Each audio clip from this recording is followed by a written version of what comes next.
Morning, everybody. Welcome to our Thursday morning fun. Morning in New York. Happy whatever part of time of day it is, wherever you are. Thanks for joining us today. I am Nick Gonsman. I am a field project coordinator here in New York City. And we are going over macros and magic sheets today.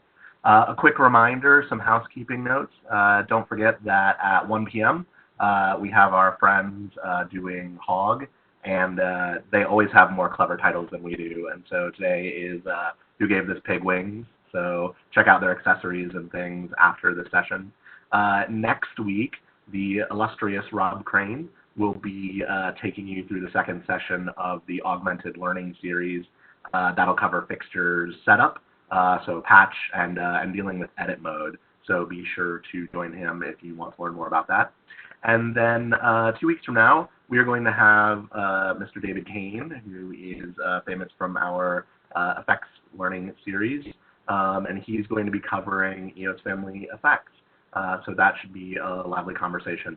Again, we record all these sessions and we post them on our ETC study hall on YouTube. So feel free to look up ones if you've missed them.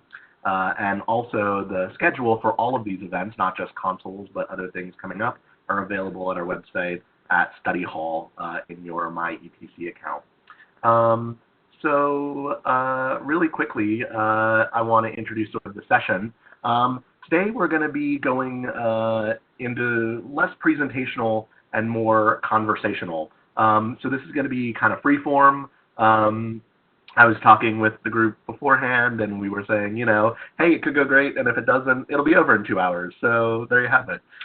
So we hope to have more of a dialogue. We're interested in your questions and how we can help you solve stuff. You know, magic sheets and macros are tools that can really elevate your programming, make things go faster, and really unlock the next level of stuff for using EOS family products.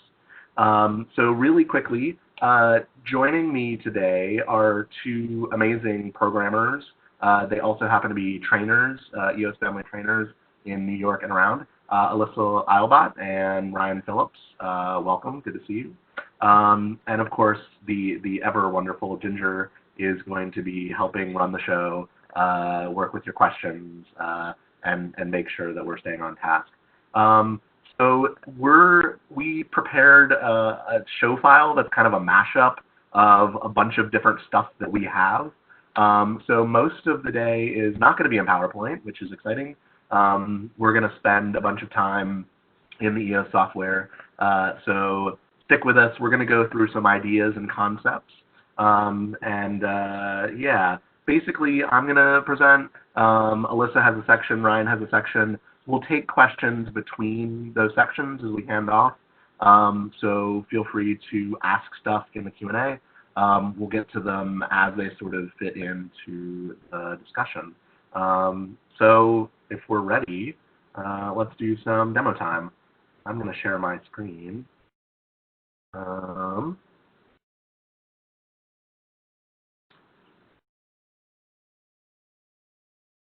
And so here we are in EOS.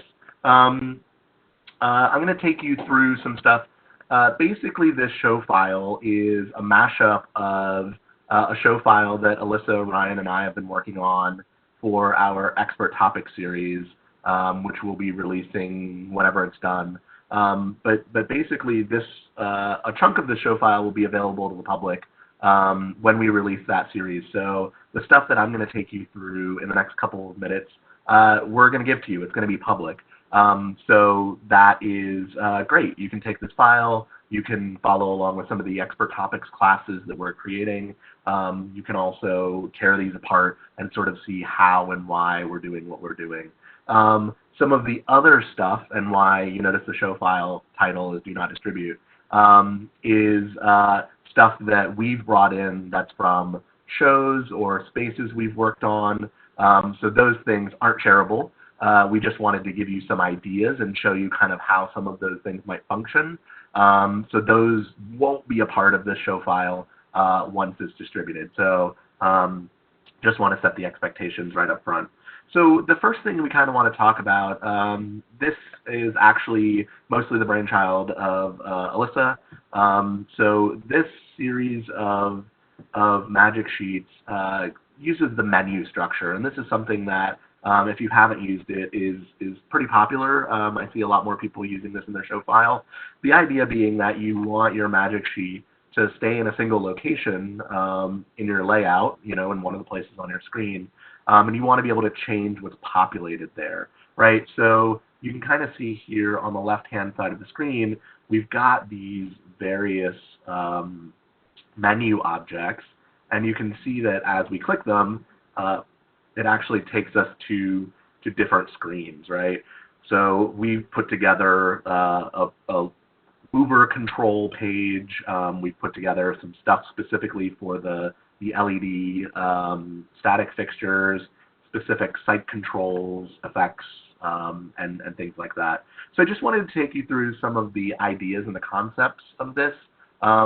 We cover some of this in some of our Magic Sheet education series, but we also, I wrote a blog post on ETC's blog a while ago now. I think it's been maybe 2 years, about how to set up these menu structures.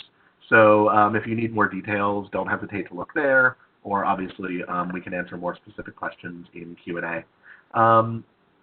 So if we open our editor, what you'll see here is that this is just a macro. And the macro is just changing the magic sheet. And that's what's populated here in this space. So when we put a new magic sheet into a window, either by calling it on the command line or using a macro, or by using the magic sheet browser, what it's allowing us to do is change the content of that screen, but it also by default uses the zoom to all. So what we can do and how we kind of set these things up, if I find my right magic sheet, is we basically build a menu template, right? So this is something that I would build. You can see it's my Magic Sheet 300. This has all of my menus set up, and there's a bounding box, right? And because the Magic Sheet uses zoom to all, anytime I go to this, this Magic Sheet, it will keep the same constraints. So when I go Magic Sheet to Magic Sheet, I want to keep the outwardmost bounds of that screen the same size. So by creating this stage area, as I call it, and having a menu, you can be assured that if I copy this Magic Sheet now to 6 other Magic Sheets, when I populate stuff inside the stage, it will just seem like we're changing pages, right? So that's a little trick we use, but you'll notice that as I go to these Magic Sheets, my Magic Sheet 301 is there, my Magic Sheet 302 is there. So I'm actually changing the entire Magic Sheet. It just looks like we're changing the contents over here. So that's kind of how we build it. A couple of things that are of note in our programming Magic Sheet. You'll notice that we have all of our color palettes to the side. Those kind of stay put through a lot of our screens because they're useful in a lot of different locations, right? One of the things we talk a lot about when you're building all of your layouts is predictability, right? The ability to just sort of know immediately where your hand wants to go to find something. So keeping things in the same place really allows you to get faster, right? So as we build these menus, as we build common tool sets, what are things that allow you to be faster because you know automatically where the stuff is located. So that's kind of that area. We've got some color palettes. We've also got color palettes that just give us various color temperatures of white.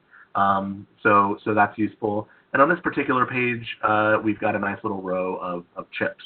And those are just color palettes too, but they are labeled and they're a different shape to just indicate to us that they're doing a different thing, a different feature. Some of the other nice little things that Alyssa put in, you'll notice that all the way on the right-hand side of the screen, there is some intensity palettes that allow you to quickly turn fixtures on and off. We've got some homing things, and again, those stay in place as we go through several of these menus, so it's easy to use. you can always type full at 25, at 75. One of the things I think you'll hear us hit regularly is that as you move your hand between screen and keypad, that travel takes time. It can fatigue your arms. If you're already up here programming, maybe you just move your hand a little to the left and to the right. So sometimes we'll duplicate keys on our touch screens that even are hard keys on the face panel. You'll notice on the far left-hand side, so at the very bottom, there's a record button and a clear command line button. Again, those are not there because we can't get to them any other way. It's because we want them accessible while we're working in that surface. So think about those sorts of things. How can you reduce the travel of your hand? What are things that you're using regularly, even if they're already somewhere else? Moving over, Alyssa built a nice little bank of groups, and you can see moving further to the right, there's also focus palettes. One of the things that we do often is color code things. So the groups are kind of a bluish gray, which is the same color that groups are in the EOS software. Same with focus palettes. Those things are green in direct selects. So it's just some visual cueing as to what those objects are.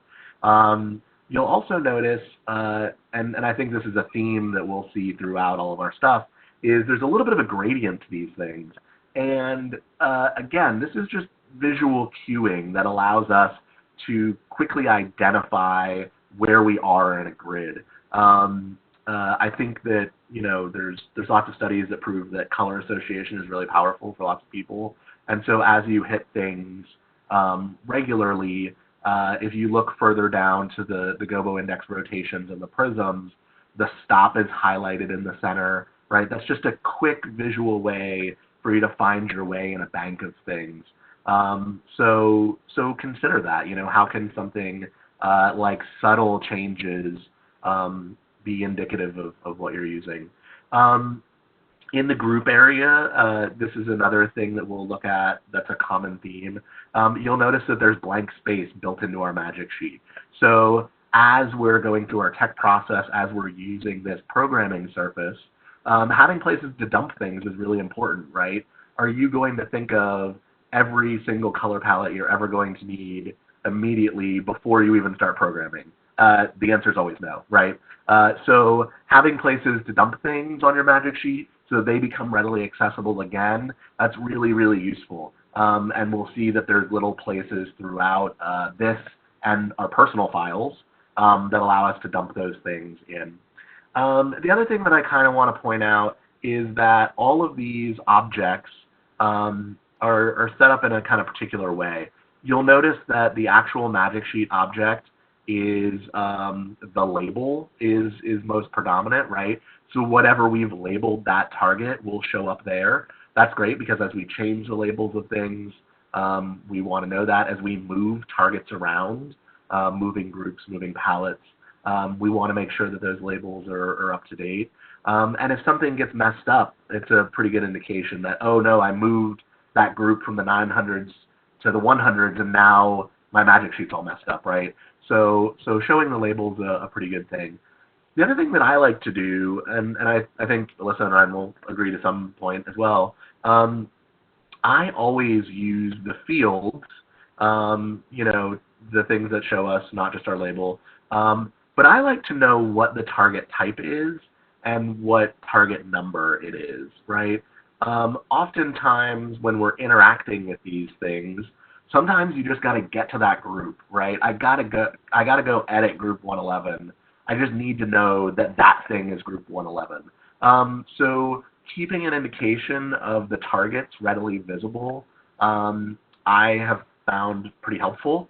You'll notice over here that in our menu structure, we grayed out both the text of the page we're not on, as well as the macro target. So even though it's there, it kind of recedes into the background. The magic between the indicators of these right now, this is the first thing we're going to talk about with indicators. We have three levels of indicators.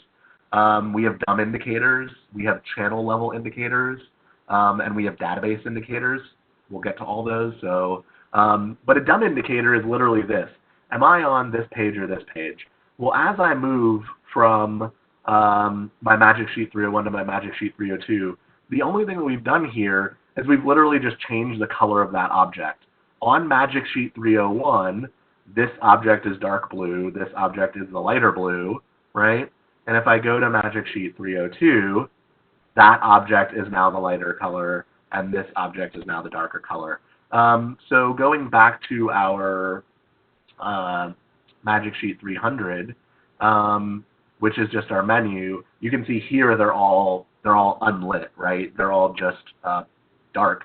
And so when we're creating a menu Magic Sheet that we maybe want to copy and then fill in with stuff later, that's a pretty good way. And by going to those Magic Sheets, we can just highlight those. The Magic Sheet doesn't know that it's selected, so that's why we call it dumb. It's just changing the color of an object. There's nothing dynamic about it. So maybe that's good enough. Maybe you want something with a bit more intelligence. And we'll talk about some of that stuff later. So going further, you know, one of the layout things that's really useful, I see people use Magic Sheets both for programming and from a designer standpoint. So what do you need and what do you need to access, right? That's sort of important. The way that this Magic Sheet was built up, this is really built up for group selection, right? So I've got my high color source spot sides. This is Mind the Gap, by the way. So if you're following along with that, you know the show file. So these are my high side textures, and these are my top lights that are D60s. I also have some front lusters, right? So this gives me a quick way to select lanes. It gives me a quick way to select, you know, columns of things. And then I have some upstage, downstage subgrouping. I have some grouping that allows me to select from the center out, from the out into the center, all from the left, all from the right, right? So this is just a quick way. If the designer suddenly says, while we're building a queue, oh, I just need like the fourth electric. With this little array built, I can quickly pop in, grab that, and it's good to go. So having these sorts of arrays, I think, is really useful. Even if you don't ever use every group, every production, having quick access to it when you get asked for something that maybe is hard to type in, this is a really great way to think about it. So think about, how do your systems break up? How would you want to grab all of them? And in what groups and subgroups would you want to put them together? This can also be useful for if I want to apply an effect. And I think this is great specifically for the psych, because the psych uses multi-cell channels, right? So this was cleverly built with all of the channels up top, right? So our top of our psych and our bottom of our psych, and then all of the cells. So if I wanted to go in and make individual cell selections, I could. If I wanted to grab just the parents or just the cells, I've got groups for that. And then a lot more stuff for just ways to grab my psychs. Alyssa has indicated in her labels that parentheses mean subgroups, right? And this is something that I use as well. I think a lot of programmers indicate subgroups this way. Group 310, psych all, the fact that we've labeled it differently than group 307 means that all those channels are in a single subgroup.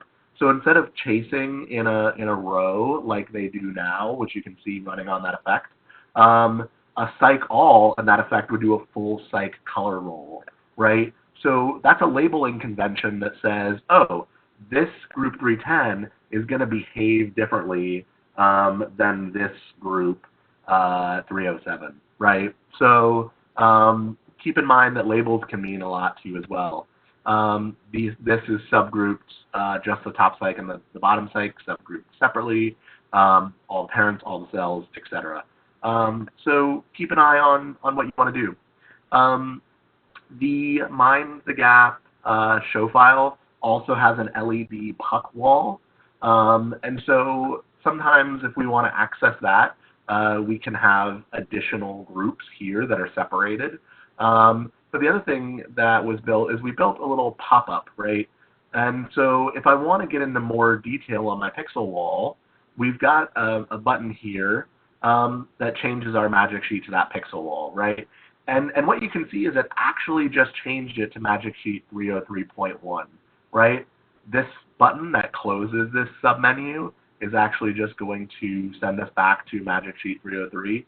So this pop-up really is using the exact same structure as our menu, but it takes us to and from a very specific location, right? So again, as you think about how these things make sense to you, maybe I need a 300-foot view of all of my stuff, but then I need to drill down into detail and get into the nitty-gritty, and that allows me to do that. So do I need to see every single channel of my pixel of my cyc wall all the time? Maybe not, but maybe sometimes I want to pop in. And what Alyssa has done in here that's very clever is not only do we have rows and columns to get interesting looks, but she's created groups that allow us to select things quickly on a diagonal. So if that's something that you anticipate you're going to be using in tech, you know, this is really, really useful. The other thing is that all of these, because they're channels, you can really quickly make groups. And Alyssa has included a parenthetical here to really quickly create subgroups, again, using the touchscreen and not having to come down to your keypad. So if there's clever little patterns or shapes that you want to create that you didn't anticipate, here you go. So think about how those things can be useful. A few other things that are useful in this file, effects. This is something that Alyssa built, again, broken down by category. We can grab groups of channels and we can say, these are my intensity effects, these are absolute effects. I've got some strobes and flickers. I'm going to break one of these apart really quick. First, I'm going to go to the editor. How about that? And what you can see here, I'm just going to move this up over here. Alyssa built this all in Magic Sheets with groups. So I'm just going to ungroup this object, and what you'll see is that this object is actually the effect with a clear background and the label and everything. And then she's got another object, which is sort of the background, right? So this clever little thing that is indicative of that effect, if I ungroup even further, you can see what she actually built were these little arrays. And then there's the background, you know, big square. And I think these arrays, are these a group or are these something? No. They're a polygon drawn There you go. out. So there you go. So that's a good way to kind of have these things give more depth, is creating a graphic or using a graphic that you've imported and making your actual target have a clear background and sit on top of those objects. So that's how all of these, with the clever little mountainy ranges and things like that, are all indicated. Again, focus and beam effects. The color is indicative of focus and beam from direct selects. We've got a gradient to make it easier to find. And then the other thing that she's done is there's a bunch of effects that are in this base show file, effects that are based on color, the on step and the off step, and whether it's a quick step or a gradient wave, right? So those are really, really useful. Similar to our pixel wall, you can see that there's some fader controls here, and so this allows us to adjust our size and rates for certain effects categories, global as well as focus, intensity, color, and beam. And then there's macros down here that stop effects on the selections for just those categories. She also built a macro that homes all the faders, so if you need everything to go back to your home area. And we also have a quick little fader pop-up, right? So fader page 91 is where we happen to put all of this stuff. We also gave ourselves fader page 92 so that, again, if we want to add stuff really quickly, we can drop it there, and it has a place to live. And that collapse just brings us back to this location. Really quickly going through the rest of this file, if you watched our pixel map stuff last week, 2 weeks ago, sorry, with Scott Tusing, we talked about the fact that Magic Sheet objects only show the contribution of the desk channel, right? Not necessarily the pixel map channel. So in my psych view here for my pixel wall, because these are channel objects, I'm never going to see what a pixel map is contributing, right? That's really important. So Alyssa built a pixel map specific wall here, and these are ACN objects. So this is actually going to show us what the desk is contributing at the channel level, as well as the pixel map level. If you have more questions about how to set something like that up, go ahead and go back through our pixel map webinar. There's a lot of details in there. But suffice to say, she also has some groups and some presets. One of the big things that we deal with pixel maps and media servers is like, is it working? Is it outputting? So I can grab my group that's my pixel map media and quickly get a little preset going that just shows me that stuff's moving. It set my scale to the right size. It did playback speed, right? It gets just everything kind of going. I've got a couple of other presets here that I can run. And then also, just like before, we've got a bunch of presets that are blank. So as I come up with something that I like, I can quickly come down here and re-record it for future use. So that's kind of the view of our menus and some of those setups. There's one other thing that I want to talk about, which is our second level of indicator, which is a channel indicator. So we talked about the fact that we want something on a magic sheet to show that it's active. We can just change the color of something. That's not very dynamic, and so it might work well for these menus, but it's not necessarily going to work for something like a sub or a channel that you want to know whether it's on or not. So a lot of times we use what's called a dummy channel. And a dummy channel is great. So first of all, Magic Sheets can show you the color and the intensity of what a channel is doing. So in live, this is all grouped in stuff. If I grab an object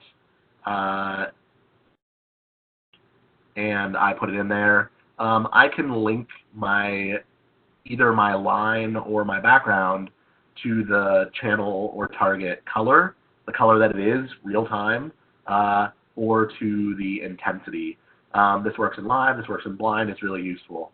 So a lot of times what we'll do is we'll use a channel to indicate whether something is active or inactive.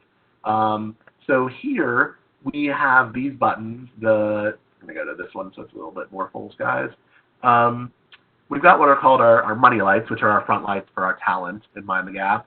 And we've got our house subs, so we can turn lights on and off. So this is just a sub bump with timing. So that will light up when it's on, and then when we toggle it off, it's there. It goes back off. So because it's a sub, we could use one of the channels that's in that sub. So for example, this sub has, I think, 1 through 9 or something in it. We can absolutely use one of those, but if our channel selection changes in that sub, that may not be useful. So what Alyssa did is used channel 991 in the sub as well. So if I were to look at submasters and look at sub 991, and I'm just going to go ahead and edit that, what I get is this unpatched channel that's recorded to full. So as I change the content of sub 991, I can always have that indicator work, right? So if I remove channel 2 or channel 7 or whatever, my indicator is still there. And this is really great. We use this to, we might drive a channel to full as part of a macro if we want to show that our time code is on or off, or if we want to show that the remotes are on and off. So that's a really good advantage, and Alyssa was smart in here in that the sub number matches the channel number, so it's pretty easy to kind of tie together. We also use copious amounts of labels. So this sub is called Money LX.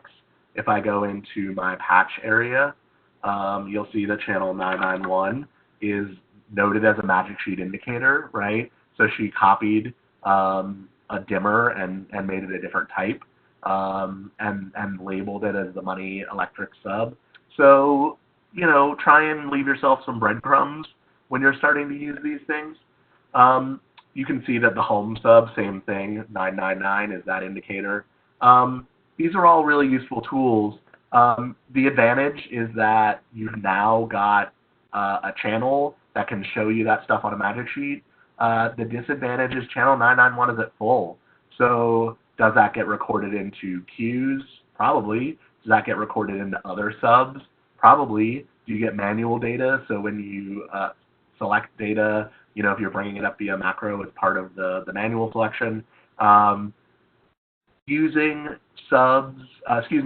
channels as indicator states is easy and fairly transparent, but it also adds a lot of garbage to your show file.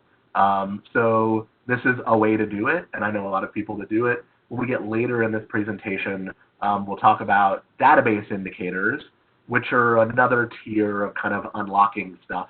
They're a bit more complicated, but once you get your head around them, they have a lot less issues with interrupting your channel data. So that's what we do. That's kind of the general stuff that I had to talk about. Alyssa or Ryan, before we go to questions, did you have anything to contribute or add before we look on? Yeah, I would say that, especially for the indicators, we'll talk about, like you said, the database indicators later. The times that I really like putting a channel as the indicator are pretty much for this exact situation, a submaster or a queue where I want to show the state is on or off, because I can put the value of that channel inside the target itself. So the target is on, so the channel is on. There's no anything else needing to trigger it. It's just that the target is on, so I see the channel. So that's when I typically will do that. But you're absolutely right. When you do that, you have to be very careful because, a lot of us select things by saying group sub, right? If I say group sub 991, I get all of the channels that are in sub 991 plus channel 991, right? So that might not be what you want. So it just does take a little bit more management and also organization, right? I've now done sub 991 and sub 999. What if I do 992 through 998? Now I need to think about where other channels come from, and you just have to work that into your channel organization. So I'll often give myself channels in the 9,000s or just something high and out of the way if I'm going to be doing that. Yeah, and I think, and we'll touch upon this later, but when you use channels as indicators, every single thing that you want an indicator for needs a channel. So in a small show file like this, where we're mostly using it for programming and stuff, cool, we've got 2 channels. Maybe that's easy to manage. Like Alyssa said, we put it in a range that we kind of know that that's its purpose. But as you get more complicated show files, are you dealing now with 50 or 100 channels that their only purpose is to be an indicator? That can be troublesome. So it can be troublesome. Just make sure, especially when you get, when you do any of this stuff, make sure you label everything in patch. Keeping all of that straight is going to be impossible if you don't. Yeah, very good point. Ginger, do we want to go to the phone lines? Do we have any? I actually have one more point on the numbering that, we talked about like numbering channel 991, matching the sub number. The other thing that we can see throughout this system is that the target numbers match kind of are also organized. So in the mover page, in page 301, all of the targets are in the 100s. The groups are in the 100s. The focus palettes are in the 100s. But when you get to LED fixtures, all the groups are in the 200s. In the psych, all the groups are in the 300s, so that they're kept kind of separately by chunk. And in this case, and also when I use direct selects, I don't care about the actual number. It's not that a designer is going to call out, I want group 230. I have other groups that they've given me for that. This is so that I can neatly lay them out, know what chunk they get to, and that they spatially look right to me, less what the number is. So I just keep them all chunked together. Yeah, and I said this was going to be freeform, so here we are. I also think, and we'll talk more about this later, but when we start talking about portability of all this stuff, bringing these sorts of tools show file to show file, having things like groups that are way up out of the way or in a range that you know that you always put stuff will keep them portable show to show. So for this file, a lot of these numbering schemes are pretty low, but you'll notice these color palettes are actually up in the 9,000s. The beam palettes are up in the 9,000s. That's pretty common. I like to keep my macros in the 1800s. Why? Because when I started creating a base show file 100 years ago, not a lot of people had their stuff in the 1800s, and I could pull my stuff in and not interfere with other people's show files. Right, so there's no prescribed reasoning for any of this other than thinking ahead of time about how you can bring order to this stuff with numbers, and what does that look like if you then want to bring those numbers into someone else's show file. Right. And I got to say, and Ryan and Alyssa and I dealt with this on here. Alyssa was kind enough to be the one to put this show file together, and you ran into quite a few collisions, and, it's the nature of the beast. We all start sharing logic. I like to use sixes because I like sixes, so I typically live in the 6,000s or have snapshot 666 because I'm weird like that, so I just like sixes.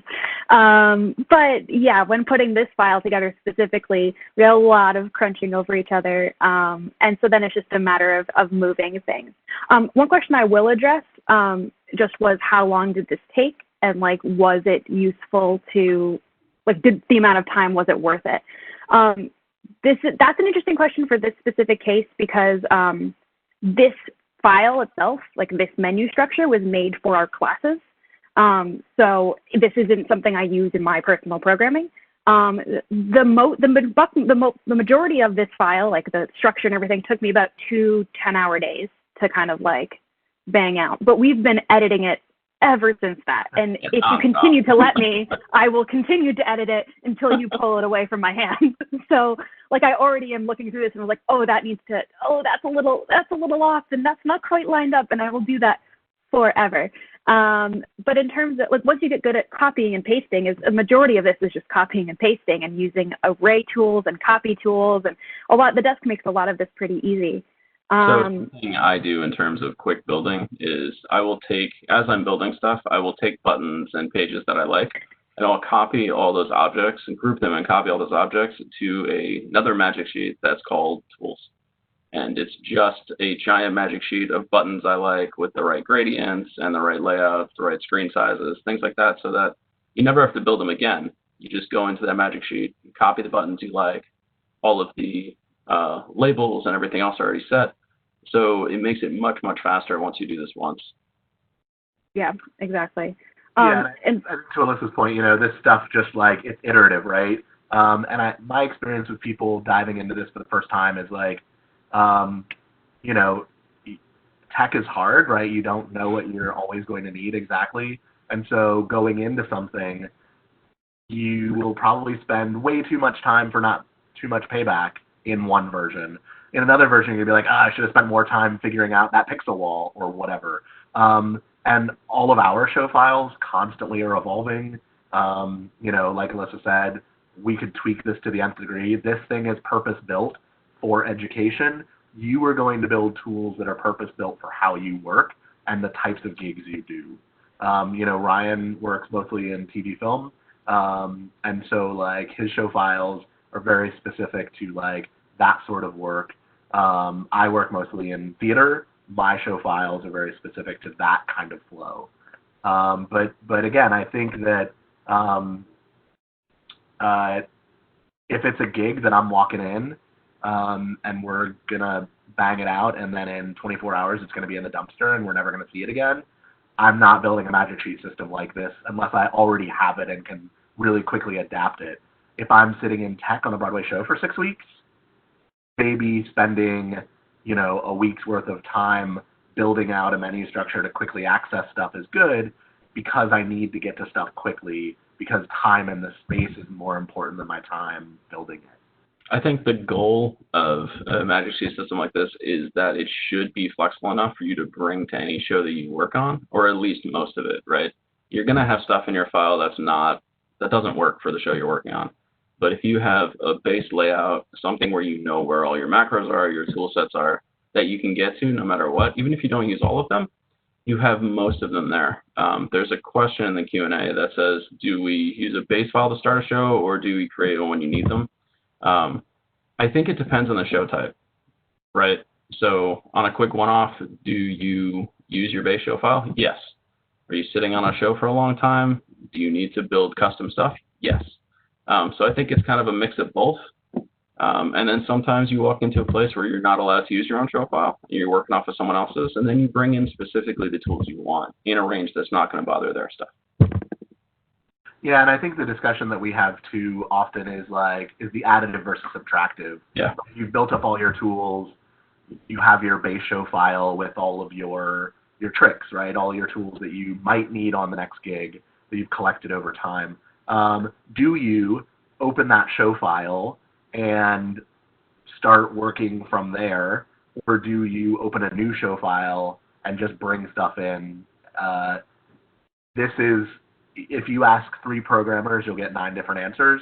I am a additive person. I like to open a brand new show file and only bring in the stuff that I want, rather than open my base show file, save it as the new show file, and delete the stuff that I don't think I'm going to use. And I'm completely the opposite. I'm subtractive. It's preferential in how you want to deal with it. But this is sort of the overarching thing, is having organization to all this stuff is what's most important no matter how you do it. Absolutely. Having labels and order to numbers and things like that. And that's why all these targets, most of the targets that are in the program, give you to the, right, we have 3 decimal places that you can go to. It's not because we think between preset 1 and preset 2 you're going to need 1,000 different presets. It's so that you can start to use those numeric things to bring organization to your files, however that works for you, and everybody does it differently. So that's why those are there. I can't see the question panel. Do we want to answer some questions? Yeah, I think that's a great idea. We've got quite a few here that are backed up. For a long time, sorry guys. People got questions. We'll start off at the top. I think this kind of plays into the everybody's going to design their magic sheets in different ways, and everybody's preferences are a little different.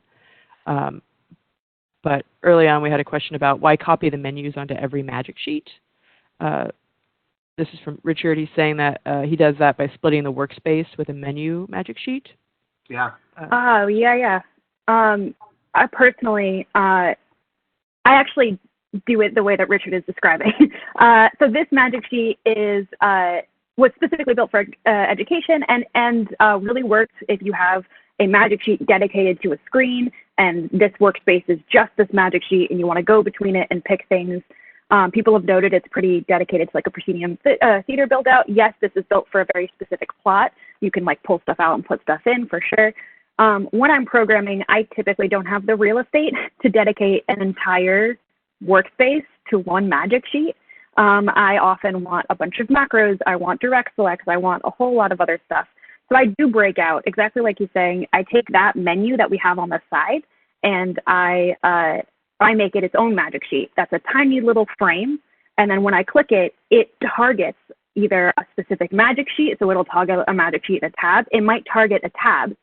The advantage of that is not only am I switching between magic sheets, but sometimes I click presets and it targets a specific tab that has direct select presets on it, because I'm continually adding presets at all times. So I will typically give myself a menu, often a menu per page that do different things. So I'll have a touch screen with plot layouts of my movers and my LED fixtures and my conventionals. That'll get a menu. And then a more control area with targets will also get a menu. So that's personally how I work. But I've also used this for Rep Plus for leaving to theaters or to studios, if I'm going more studio, for them to have a comprehensive one screen. Please don't leave this screen. We made it for you. That kind of thing. That's my personal, I don't know if Ryan and Nick, if you have other things as well. So for me, I have one magic sheet that directs all of my control to my other screens. So it's basically just a menu page. And it fires macros to open up tabs or snapshots on other screens and in different frames. The only time I'll ever do a system like this is if I'm leaving it for a studio. I'll show you guys some screenshots later of a system I built for a venue that is built much more like this with a one screen, all included type of system. It's the editing 1,000 menus on 1,000 different magic sheets is a frustrating task.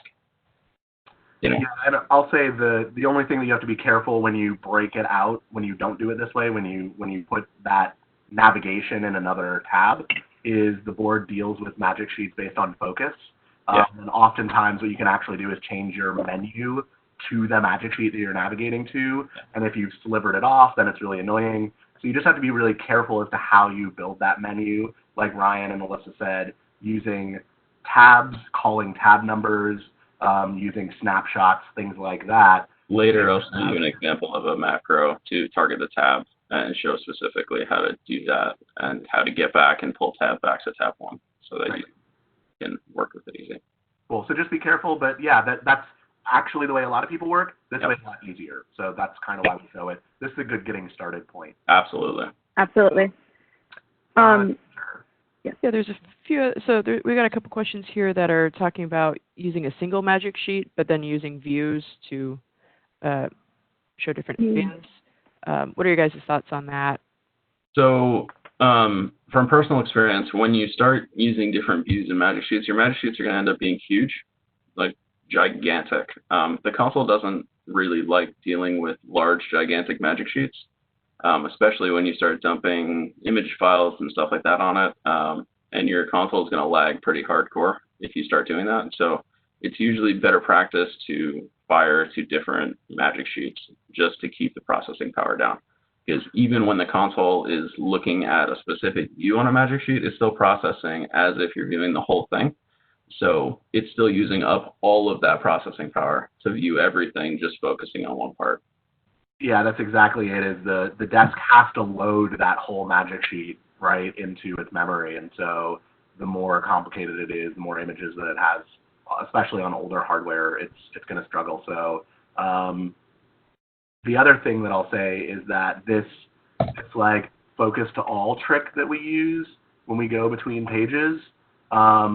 You will try your absolute best to get that view to perfectly line up so it looks like those boxes aren't moving, and you will never achieve it, right? The zooming in and the getting it exactly right, your menus are going to start to move little pixels. That sort of stuff drives me bananagrams, right? So I prefer to let the desk do the changing, and knowing that as long as the outermost bounds of any object on my magic sheet is the same on every single magic sheet, this feeling like I'm moving between menus, see, there it goes, right? I added this fixture to this site, and now it pops it to a different view size. So that's another reason is the detail moving between magic sheets. Mm-hmm. Your buttons are moving around or changing sizes. I don't personally use the zoom to all function. I zoom to a custom thing and save a magic sheet view. And then when I copy that magic sheet as a template, that view also copies with it so that it doesn't move either that way. But I like having a little bit more control. There's a question about black space around the magic sheet. That drives me bananas. So I tend to zoom in as close to my bounding box as possible and save it as a view instead of dealing with that. I will say that I've done that, and then somehow every time I end up with the view being a little off, and then once it's a little off, you just never recover. It is true. If you're not really careful about it, it does. It can hurt you, and it will drive you. Yeah. And I will say that part of it, and I don't know if we're going to talk about this an hour later, but is the resolution of your monitor and what you built it for. right? So this was built for the standard education center touchscreen. And so it will zoom nicer on those because of the proportions. It will be less black space than, like, it's not built for our laptop screens. So sometimes, like, there have been times when I will be building a Magic Sheet for an ELO monitor, and then it's a square, right? So it just depends on what it is. Though yes, it does come with a little bit of black space. So. Well, and I'll show this really quickly just because I brought it into the file and we're talking about it. So one of the things that I keep in my base show file, and I'm going to see if I can move you guys. Oh, there you go. Are some images that are just frames, right? So I have a bunch of just SVG images that are borders based on different resolutions, right? So this is a 1080p. I have them in portrait and landscape. There's a standard 4:3, which for actual, 600 by 480 pixels ends up being really small for the native size of fixtures. So I actually did a double one. So these are just objects that are in my library that allow me to quickly put in a bounding box. And now that is going to be what I can build in my shape, right? So it's just an object. I usually end up deleting it after I've built what I want, but it's a quick way to have a bunch of different resolutions to build into. The other one that I use, which is really important, I think Alyssa talks about, don't forget you have this pop-up Magic Sheet thing here, right, that you can get to anywhere. I've also built a box that's the size of the pop-up Magic Sheet, right, so that I can really quickly have something and know that it's going to fit. These are just SVG images that I built and have in my library, right? So I think, yeah, you need to know what monitors you're building for. And if you're going to go between a 4:3 and a 16:9, then you need to make those adjustments. So cool. Do we have a couple more questions? I kind of want to move on, but I'd like to take like maybe 2 more questions, and then we can do her stuff. And yeah, I think let's take a look here.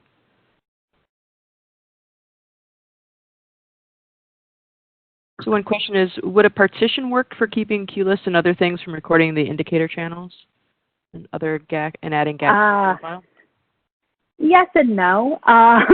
Yes, a partition would work into saying, like, I want to partition a cue list. And actually I do that. I will make a partition that does not include indicator channels and assign cue list to that so it can't be recorded into that cue list, or a sub, and same thing for the subs, absolutely. The one thing about partitions, though, is if the channel is not in your partition, it does not show up on your Magic Sheet. So if you don't include it in the partition and then none of your indicators are working, that's why. So they have to be included in the partition, which means that they have to be included in your channel selection and manual information and all of that. So the answer is yes, but. Yeah. I think the real solution to all of this is to, in future development of Magic Sheets, give you indicators, right? So all the stuff that we're talking about right now is sort of working around what software is capable of currently. As a person who works with this stuff pretty regularly, the development team knows that this is something that's missing, and as they get to it, the hope is to have more native things for this. This isn't what we expect to be doing for forever, but it is what we have to do now. So kind of keep that in mind. Cool. You want to do one more, and then we'll hop over to Alyssa? Yes. Just looking through these real fast.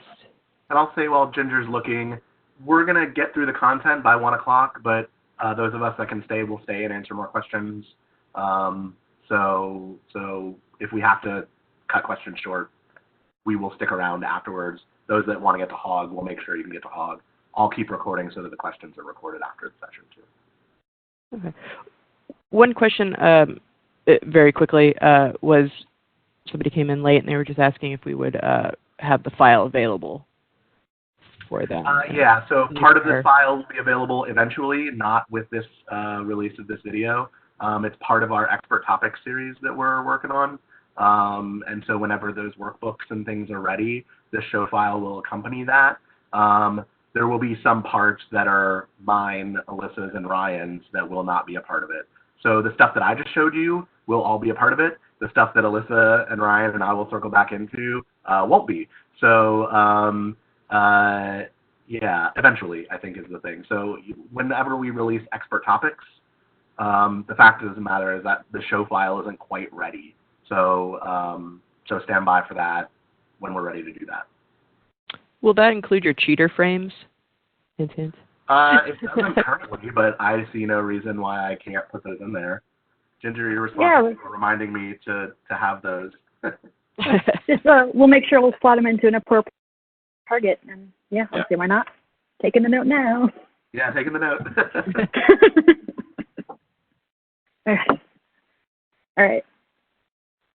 All right. Yeah, I think that's good for now. We've got a lot of questions in the queue, but like you said, we'll let us get through our general wash of stuff. We got about an hour left of actual time, and we'll stick around and answer any questions we can. I'm going to pass the beach ball over to Alyssa. And Alyssa, you should be able to present. All right. Here it is. Okay. So there's been a couple of questions on what's in our control page. So I'm going over there now. And this is just a place where I have gathered a bunch of different things that are all our personal things. So what I'm going to talk about is something I've called my programmer CIA. This is my personal programmer CIA that I use when I program. This is one of those magic sheets that I don't use with the menu. It lives above my CIA on my main monitor for me to just have at all times. The bottom section down here, this is a whole bank of macros. It's 75 macros organized. And like we talked about with color before, how like using color and gradients is important for showing where your vision is. I've done the same thing here for myself. I've color blocked it. So I know that, okay, red means I'm making something new. I am always using it. So on the left-hand side, I have my new preset, record preset with an effect, a new color palette by type. They're all red. So I can very quickly go that. Those are typically macros that I also put if I'm on a TI or a Geo at 5 on those macros in the middle between the two monitors. But I don't always have those available to me, or I'm covering for another programmer and they have something else. So this is something I can easily slot in. And then right next to them, I have the update version. So update the preset, update all of that. That is green, because for me, update means green. So it's the exact same targets, just directly next to them in green. So it's a way for me to visually be able to use these. And then directly next to that are a kind of lighter green because it's updating, so it's green, but it's a little bit more specific updating. I'm updating absolute, I'm breaking my references. Or I'm updating all, including my references, or the scene, but intensity queue only, and everything else tracking, or just in general intensity queue only and everything else tracking. So these are macros I use very commonly, so I have them there. I have marking macros next to that, the ability to make a part 20 and mark it, to mark high priority, to clean up marks. I have a blue section that is for offsetting. So creating offset groups, offsetting mirror out, mirror in, random number of groups. So like Nick said, the chances of me making every conceivable group ahead of time that I may need is not possible. Though I do try, but it doesn't happen. So I give myself very easy tools to create offsets, so that when a designer asks for something I don't have, I can very quickly make them. And because I consider fanning to be similar, it's right next door. So fanning, even though it's dealing with values, it's dealing with ordering. So I like to put that with my offsets, as well as a specific highlighted button down here that's for pan, specifically pan fan center, because that allows you to, if you have two lights and you want them to pan towards each other or away from each other, that's a common thing we do, so I gave myself a macro for that. So the big important thing about this section is that it's kind of separated by type, and it is, color blocked for me to easily see, and it's consistent for me from show to show. Actually, just recently, in like my last show, landed on this as like what I want to do, and of course, I'm sure I'll be changing it. But I opened one of my own old files and realized it was different and had a very hard time because I had gotten used to this location. Some additional things in here, these are some flexi states. So these are all dealing with views. So seeing flexi on my active channels, on my patch channels, on my manual channels, a command history. And these are kind of a blind spreadsheet. These are kind of like we talked about with menus targeting specific tabs. That's what this does. It doesn't call snapshots. I think Ryan agrees with me. I don't like to call snapshots while I'm in the middle of a show because snapshots can take a long time. They take a lot of processing power. Sometimes if I've accidentally recorded over it in a way or changes monitors that I don't want changed. So I typically have my home snapshot that will reset me if I've just gone way off the cuff. But these will target a specific tab that have active on it, right? So that I can go between them. So it doesn't change the flexi state, it changes the tab.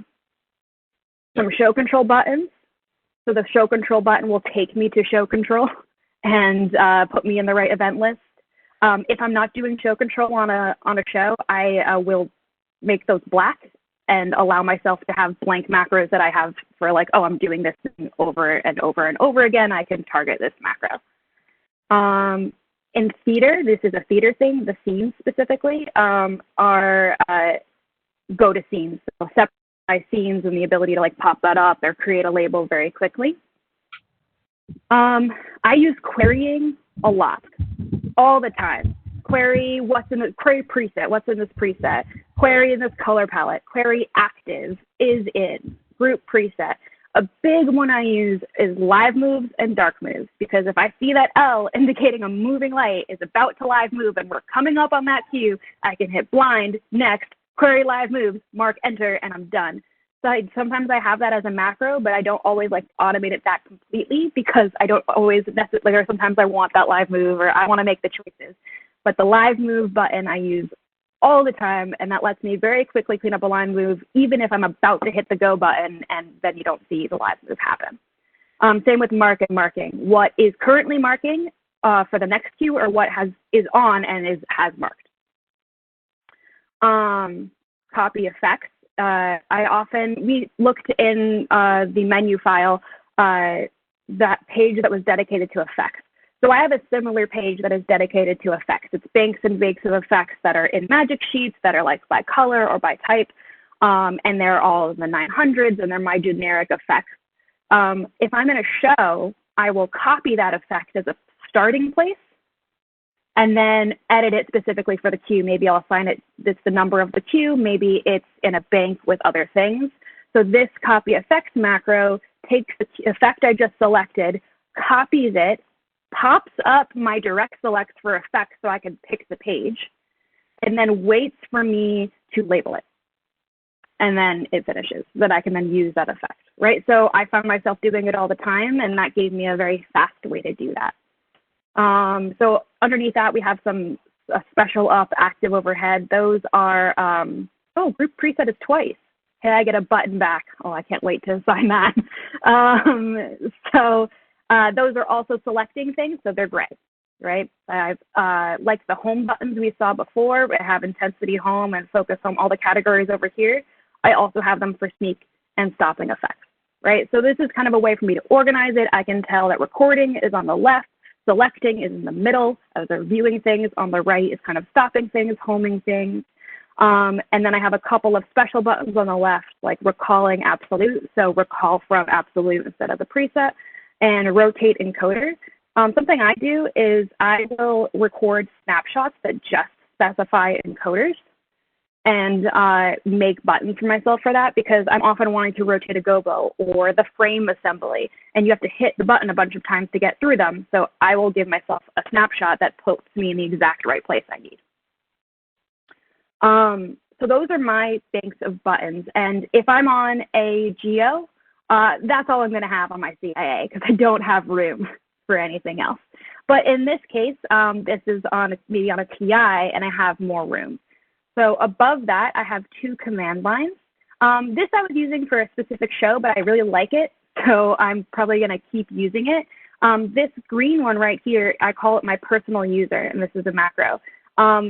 I wanted a user that was separate from the designer because I don't want the designer to see every time I go into Blind or every time I edit something or go back and forth, because then their screens are going to be flashing and changing, and they want to see what they want to see. So I don't want to mess with their things. But I also will work with designers who want to match my command line when I type. They want to see exactly what I'm typing. They want to see where I'm targeting it. They want to see the whole thing. So this is the designer command line. And then I have match LD user, which puts me in this user. And then if I go over here, this is my user, which is 60, because I like sixes. And I can type in this user. And then I can see where I left off with the other user. So I can see where that user is. So I use that a lot. I know people who use command lines to, you know, if they have multiple stations with people on different pucks or nomads, they can see what's going on their station. So if someone says, you did this thing, it's like, well, I can see on your command line that you did the thing. So let me fix it. So that's that. Focus points on the right. This is actually, I hadn't been using it. And then after I built the file for this file for Mind the Gap, I really liked the focus grid that I made for it. And so I put it here as well. This is literally a grid of the stage, 3 by 5. Focus palettes, which every light pointing at all of these places. And then I did a slight gradient. So center is the brightest, and then I kind of have an X that's a little bit lighter, and then the darkest is kind of the background. And I use these as starting points. They're palettes, but they are absolute palettes. So when I put something there, it's not referencing focus palette 1, it's just the absolute pan tilt value of that location. So I can quickly get there as a starting point. And then above that are the same places, but they are flipped. So it's going the opposite direction. So if I came from another orientation, I can flip it. So that's what that is. I have some shutter buttons here, which I'll talk about a little bit more in a minute, that select all of the thrust, all of the angle, the assembly, and homes each of them. These are macros that cut to cue next and last. So often a designer will want you to cut to something instantaneously. So you don't want to hit go, because that'll take the time of the cue. And sometimes my timing disable, which is like shift go, will be longer because I want like a soft going into so I don't stun anybody. So this is a cut. Some specific beam palettes I use a lot: sharp iris, edge the iris, soft special, shutter sharp, right? So things that I use all the time. Skip these for a minute. On the left, bank groups that I use all the time for this. Right now they have some groups from the show file, but typically when I start a show, it is a couple of generic groups and mostly blank, because I will have another screen with groups that go through menus and stuff like that, like we showed in the other magic sheets. This allows me to have blank groups that I realize I'm doing something over and over and over again. I can record it into groups here. And then these right here, I actually took them from a show file from Ryan, who I'm sure took them from a show file from somewhere else. Like these are. Yeah, I took them from Patrick. Yeah. So they're basically just offsets, right? So when we have arrays, it allows you, an array is like, you know, a bank of 5 by 6, like a pixel map, we like that pixel grid we saw before. I want really easy ways to select them. So it's offsetting. So this is saying I want to be able to go, right, I want to be able to select groups that are rows and mirror out. So the macro itself, which is 1092, if I look at that, is offset, mirror out, number of groups. So it's basically saying mirror out number of groups. And if I say 5 groups, it's going to make 5 rows if the channeling goes across like that. So I have mirror in, vertical, and top to bottom, bottom to top. And then the ones underneath that are vertical rows. So it's a very similar concept, but we use interleave, which is kind of like dealing out cards. So the first channel goes to the first group, second channel goes to the second group, and so on. So instead of going across, it goes down. So if I say I want 5 groups, it will go, all right, here are 5 groups, and then the next one goes down. So this is a way for you to very easily do offsetting in that way. So yeah, this is magic sheets that I use all the time. And it's not a menu structure. It does have that bounding box, which was the ties, a TI internal monitor with the CIA raised and locked. If you guys want more information on the offset tools, on Patrick Wizard's website, Alien Stagecraft, he has a downloadable file with an explanation, magic sheet, the whole thing on it. It's pretty simple, pretty slick, but he's got a good explanation and visual graphic for it. So feel free to jump over there and grab that. So if I go back to this control, one of the things I talked about was that those shutter buttons. So over here, this widget is actually going to be in the show file that is released, or it's going to be made it's the complete version of the show file for Magic Sheets. So we've been talking about macros. You'll notice that these buttons do not have macros assigned to them. You don't see the target or anything. Now, they could be just not have it, but what they actually are command buttons. So if you click on this, let me click on all, well, let me ungroup it.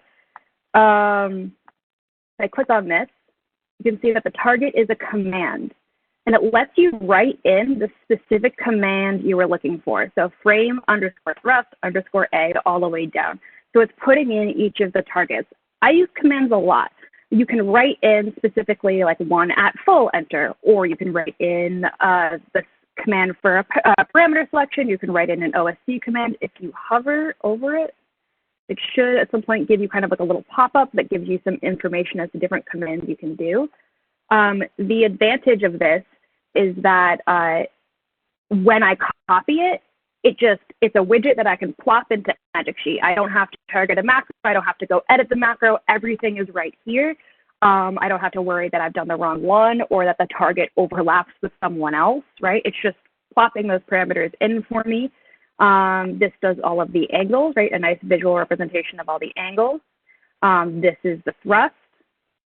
And then I have all buttons and homing buttons. So the advantage is that I can do it that way. I often do commands for television studios. I don't know if Ryan does as well, because I am often creating user environments for people who don't necessarily have lighting backgrounds, who are just hitting buttons to go from place to place. And I will have every button does 10 things, and I don't want to make a macro every time because then I'm going to have a lot of macros that need organizing that I'm going to have to go find later versus just opening the Magic Sheet. All right, here's the problem, and I can fix it. So that's what I do for these. The thing about making commands is sometimes it's a little bit of guess and check, right? Like you put the command, you check if it works, and you gotta, you might have to move, edit it a little bit. Something I do is if I'm not sure it's not working properly, I'll do what the function I want, I'll make it a macro, so I'll learn it, and then I'll go into the macro editor and see how it's written out, and that's how I'll do the command. I don't know if Ryan, do you have any? Some tips and tricks when you're working with the macros, when you're working with commands. The syntax may be different than the macros. It may be totally different. So if you're having trouble with something you think should fire, try it with different capitalization, different spacing. How many spaces are between words, how many spaces are between numbers, things like that seem inconsequential actually make a difference in commands. Unfortunately, as of right now, we don't have a one document to just go through to have exactly what commands do. So it's kind of a guess and check type of situation. But once you figure it out, at least for what you're doing, they will work. Yeah, I'll go ahead and fall on this word. Commands are great for all the reasons that Alyssa said, which is that you want to talk about portability. They are directly hard coded. They're not targeted. You don't have to worry about moving stuff around. The problem is that we don't have a lot of documentation on it. It was kind of put in. Sometimes the language that's in the command that works is similar to OSC. Sometimes it's similar to the command line. Sometimes it's a mashup. We are aware, and I think that will be improving over time. So trial and error. If you have specific issues that you run into, don't hesitate to reach out to us. We'll try and help you where we can. But the hope is that we can start to bring a bit more clarity because commands are really, really powerful. I think they're one of the most powerful things in Magic Sheets. But right now it's just kind of play and guess. So sorry about that. That is the way that it is right now. And we're we'll promise to do better later. So, so let us know if you have specific issues. Yep. Awesome.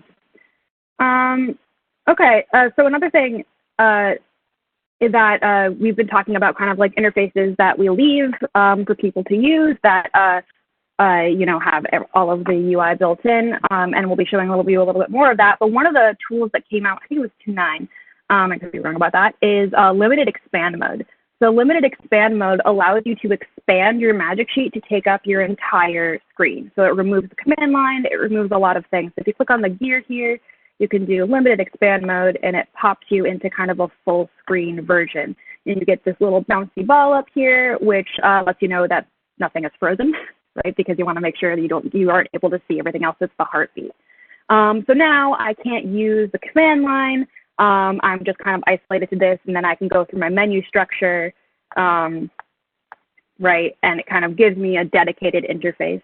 And then you have the ability to lock your fader page, so faders don't work, and to disable keyboard input so that you can't type on the face panel or anything like that, or even hide this menu button, and then you have to use the shortcut shift displays to get out.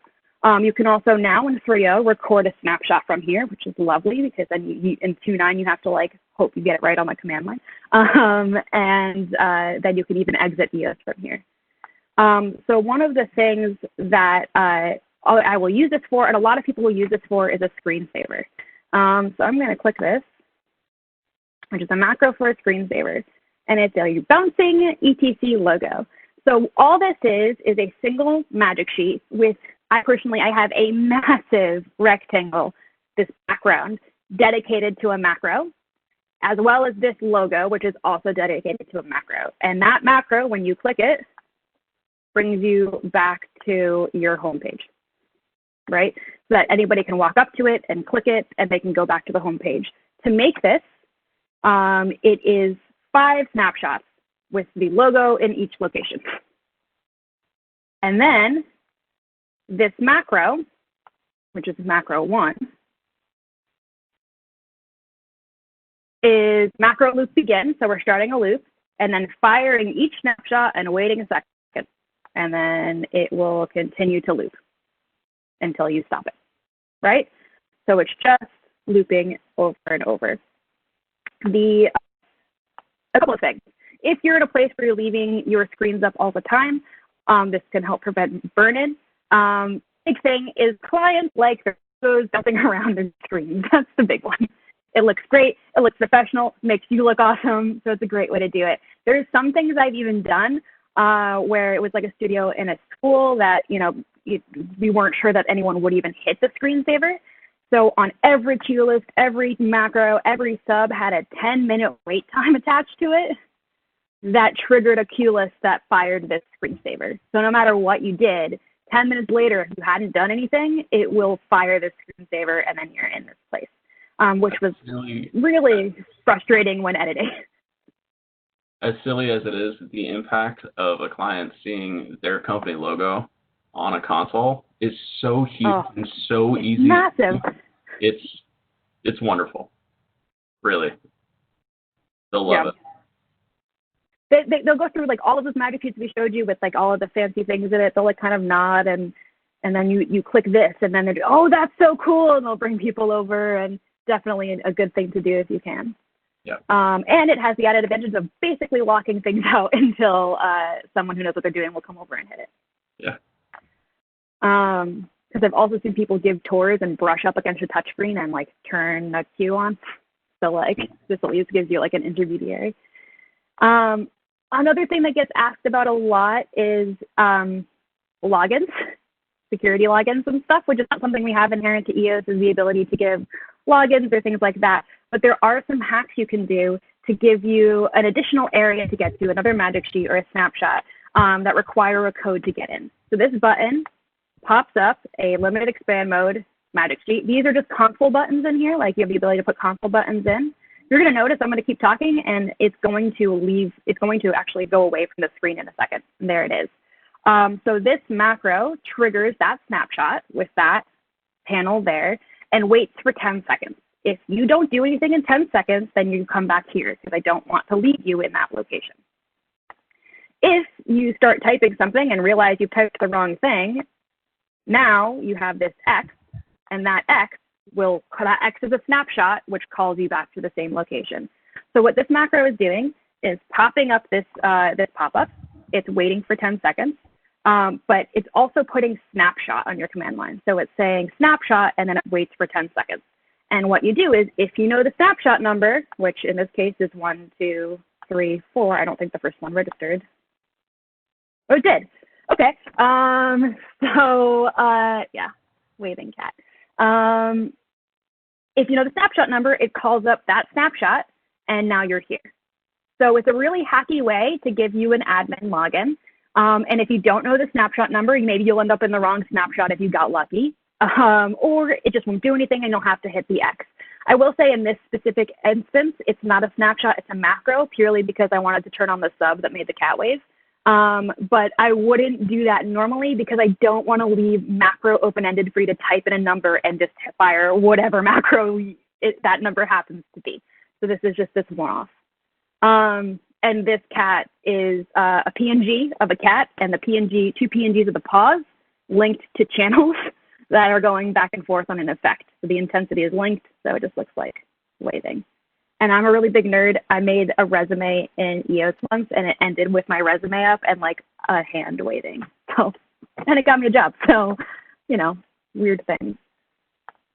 And then this button is just a snapshot that returns us here. So those are some kind of cool limited expand mode things you can do. I've done admin logins for sites that are supposed to be kind of more locked down, and the code is the administration code that only the higher ups know. And then it's that snapshot. Of course, then they had to like get permission to tell me what it was, but that was a whole other thing. So that is that kind of user interface. And then another user interface I'm going to talk about is this thing I built for a scrolling sign I used on a show. So in this show, I had control of a sign that had a bunch of fabrics that scrolled down with different frames. So like, here's the first picture, here's the second one, and you had to kind of scroll down. And I had it controlled by DMX. But the way that it was built, it only scrolled down. So to scroll up, you had to bring the sign in, and someone had to like put a crank in it and like manually roll it up while you reset the DMX. And if it lost power when it wasn't homed, it would lose the soft limits and you'd have to reprogram it. So that's a very dangerous thing, which means that every day I needed the operator to home the sign.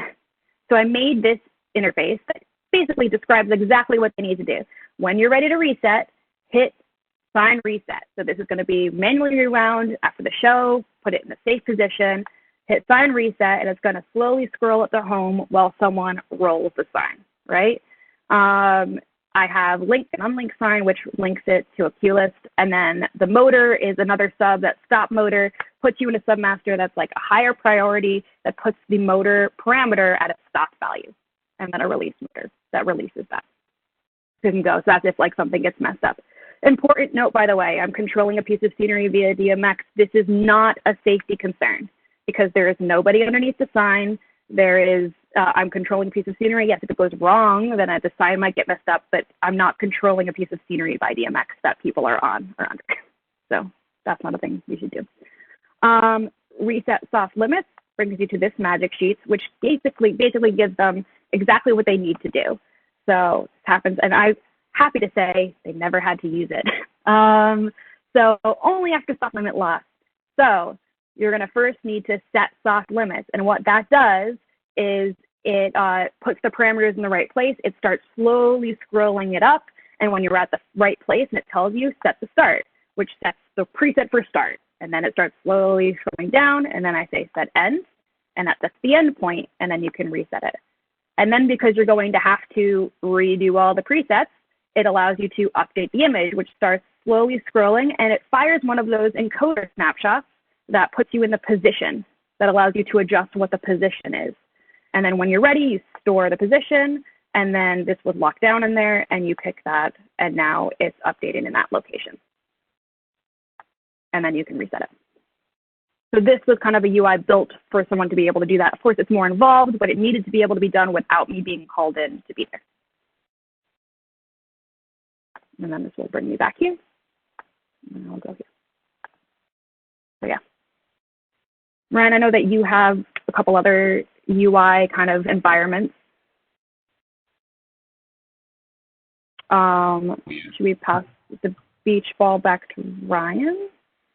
Sure. So I think the first thing I'm going to show you guys is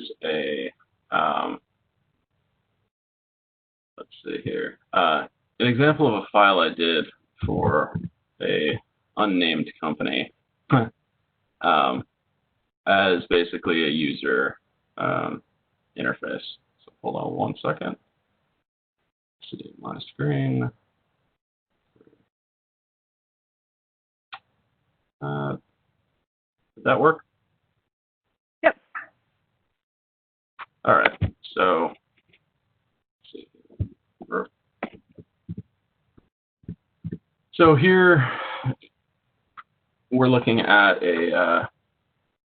basically the screensaver for this company. The directive I got from this company was that the CEO needs to come in and be able to control the lighting on this console. There is an external screen plugged into this geo, and it is on the wall, accessible to everyone. So I would put the company logo there, and it says press anywhere for lighting control. So when you press anywhere, it takes you to the first page. So pretty simplistic. On the left-hand side, we have our menus. I obviously did this for the lighting design group. So we put their logo there. And then this is the home screen. So each of the buttons, green and white, orange, white, blue, white, magenta, white, these are all just looks on stage. All of the colors are what is on stage, and the left, center, right, and full stage are what are their front lights, where are their front lights on. Are they putting the podium on the left of the stage? Are they putting it in the center, on the right? Or do you have 5 people on stage just standing there? So we can turn our key lights on in the colors that we want by just clicking one of those buttons. The red outline changes using an indicator, a channel indicator, that is loaded into the cues so that it changes depending on what button you press. And that's kind of their general look. The time buttons on the left are how quick does it take to get through each look. Do they want to start banging through colors, going from green to orange to left to blue to purple? In a 0 count, they can do that and still leave their key lights on at the same levels. The boost buttons at the bottom are for giving them more heat on their face. This venue has some video recording capabilities. So if we have people with different skin tones, we can adjust for different color tones and different skin tones. Yeah, we have a house light control over here on the right. They have these 1 or 2 foot linear bars that are their work lights, so we can control those as well. On the left-hand side at the bottom, you'll see this funny little Party On Bill and Ted icon. My designer wanted me to put this in.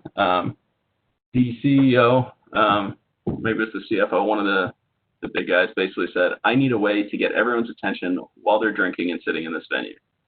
So the Party On button basically has every fixture in the space run a super fast effect and strobe so that there's no chance that anyone is going to be talking when you fire this button. The whole thing lights up like a Christmas tree. It's pretty great. And then we just have a strobe button. The strobe button works the same way. It's just not as crazy. It's just a standard strobe. Then we'll go to the next page.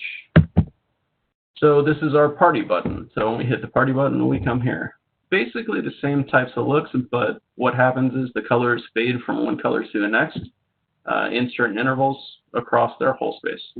So we have multiple options here to do that. Again, we have timing here so that they can use this to kind of play with. If the guy wants to sit there and go from different look to different look in a 0 count, they can. In these looks, there is no front light on. It's just as if they're having a big raucous party. So there may or may not be anyone on stage. And moving on. So when you hit the LDG logo, it takes you to this page where we can turn the lighting ring on, turn it off. And you can have their tech support information on there so that they don't call me, they call LDG's tech support. And then if LDG needs help, of course, they call me. And then moving on from here, we had, go back a little bit, we have 4 custom buttons. So if I want to build a custom look, they want to be able to build a custom look to whatever they're doing for the day. They can pick their fixtures. They can put them at a certain percentage. They can pick their colors. They can say, do you want it in the stage wash or at the edge of stage wash? What zoom are the fixtures? What of the 5 effects do you want? And then when they're done with that, they hit record custom. And that sets it so that when you go back to the other page, you hit custom 1 and it brings you up to your custom 1. So this is a system, and then we have a band, last page. Basically the same as the party page, just we can change the effect size and speed on global effects masters so that they can slow things down or speed things up depending on the tempo of the song and do whatever they feel like. So this is just one example of a, leave it, program it, leave it, forget it. This took me a full 12-hour day to get through on site, just banging on a desk. So that is that. Now, let's go back to EOS, and we will take a look at my BI build. Actually, let's do TI buttons. Wow. Hold on 1 second. I gotta share a different screen here. Before we move on, we have a couple of questions for Alyssa specifically, so I want to walk through a couple of those. So, I think a question that's come in a couple times, Alyssa, is explaining how you're changing active tabs versus calling a snapshot. So, sure. How do you bring that focus forward? Yeah. Why don't you want to give control? If you have it, yeah, go for it. Basically, it's calling a specific tab. Yeah. So I was going to bring that up in the BI Builder part if you want. Or okay. Yeah, why don't we just hit that when you're going through your next thing? Okay, cool. Okay. Where was the other one that I saw?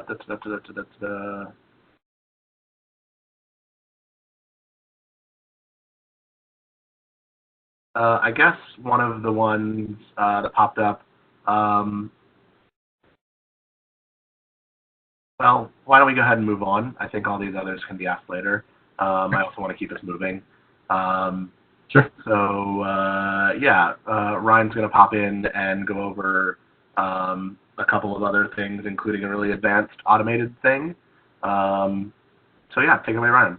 All right. So first thing we're going to take a look at is I kept running out of buttons in my built-in macro buttons on my TI. This system works with the Geo, anything that has the hard built-in macro buttons on your console. So what we need to kind of look at this as is a few different magic sheets. It's built as one, but so what it is we have one magic sheet, a second magic sheet, and another magic sheet. These are the buttons that are in the TI, tied to 801 through 820. And then we have where the macros are actually stored in the 7000s. So when I put a macro in the 7000s, I can set any of these buttons to be what these are. And it, along with copying them and everything else, will change the magic sheet to show what the buttons actually do. So if I keep an eye on this area of the screen here, when I hit hard set 1, there we go. It changes the buttons to what they are. So it's going to copy the macro 7001 through 7020 to 801 through 820. And then fires the magic sheet. And that's all it does. That went to a different screen because the magic sheet doesn't exist currently because we condensed this into one thing. I'll just show you how we go into our macros, and I can remember what it is. There it is, 1359. What we're looking at is we go into our macro window, and we say 7001 through 7020, copy to 801. And then the macro button 700 is your firing of the snapshot triggered to your hard set 1. And then macro button 10 for me is to draw focus back to tab 1. Whenever I'm making a change in a specific tab, you have to draw focus back to your first tab, which is your table view, so that when you use your arrow keys up and down, you're changing your table view instead of your magic sheet. So I leave mine as macro button 10. Macro 10 for me just says tab down, tab 1. Let's see. That's why it doesn't work. So what it should say is tab down, 1/1, tab up, release, which takes you the same thing as just hit tab and tab 1 and brings you back to tab 1. It should bring you back to this part. And it's just a nice, easy system to work through so that you can have multiple sets of these things. Obviously, if you have labels on your console physically, those aren't going to change. But this lives on an external monitor, basically right above where those buttons live. So I can see exactly what they are. And copying this over, I can have a 750 through 770, right? To just keep copying and making more and more and more. So it's a pretty simple system that really can add much more flexibility to your hard console. Yeah. I think the concepts here are important, right? Which is that macros can trigger other macros. Yeah. So, if you have something, if you've got something that needs to do 3 or 4 things, having one macro that triggers 3 or 4 different macros can be useful. It also allows you to edit those individual components more easily rather than having to go into a big gigantic macro. And macros can move macros, right? So you can use a macro to do a move to.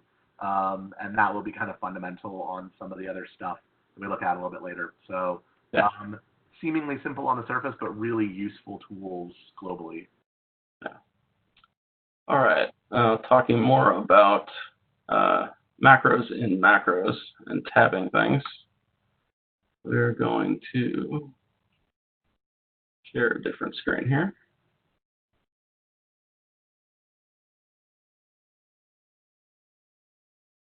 Welcome to my BI builder. So I end up using Clay Packet BIs a lot, and I needed a way to run lines, horizontal, vertical, ins and outs, and things like that, that the fixture can do itself, but digging through its built-in macros is sometimes more of a pain than just building it. And I needed a way to do this across multiple heads in different directions and everything else. And I could do it with presets, I could do it with other things, or I could build a complicated system that does it for me. And then leaves me with this pretty magic sheet to just run different things. So if I want to go bottom to top instead, I can. Now we'll take a look at how this thing is built. So we look here at the VI Builder. It's complicated enough that I built myself a little menu and directions about how to do this. So the first thing we want to do is we want to patch the fixtures as the correct fixture type. In this case, it is multi-cell INT. And then we want to add those channels to a specific macro 3500. And then we want to change the pixel channels in the magic sheet. So in the magic sheet, we're talking about these pixels here, okay? So the macros are built to record the head group. So it takes macro 3500, takes that channel selection and puts it in a specific group.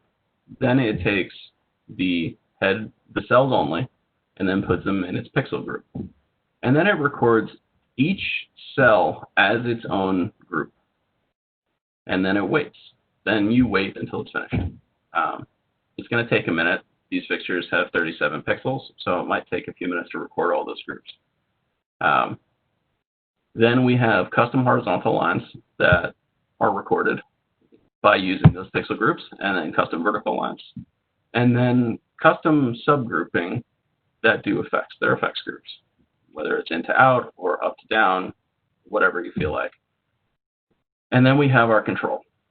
So I think the first thing I want to do is explain this magic sheet, and then I'm going to explain how I've built the macros by using the magic sheet. I didn't build the the macros first, I built a magic sheet first. And using the magic sheet as a tool, not just for control, but also for building the system. So let's do this.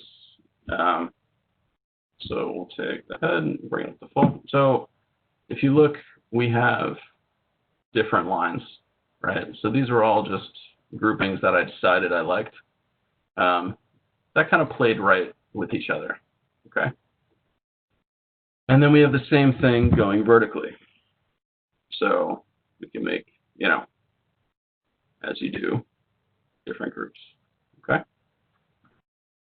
In order to do the subgroups properly with this, to do like a top to bottom wipe or anything like that, I needed to build these into subgroups. So I needed to say this pixel, this pixel, this pixel, this pixel, record, group, whatever.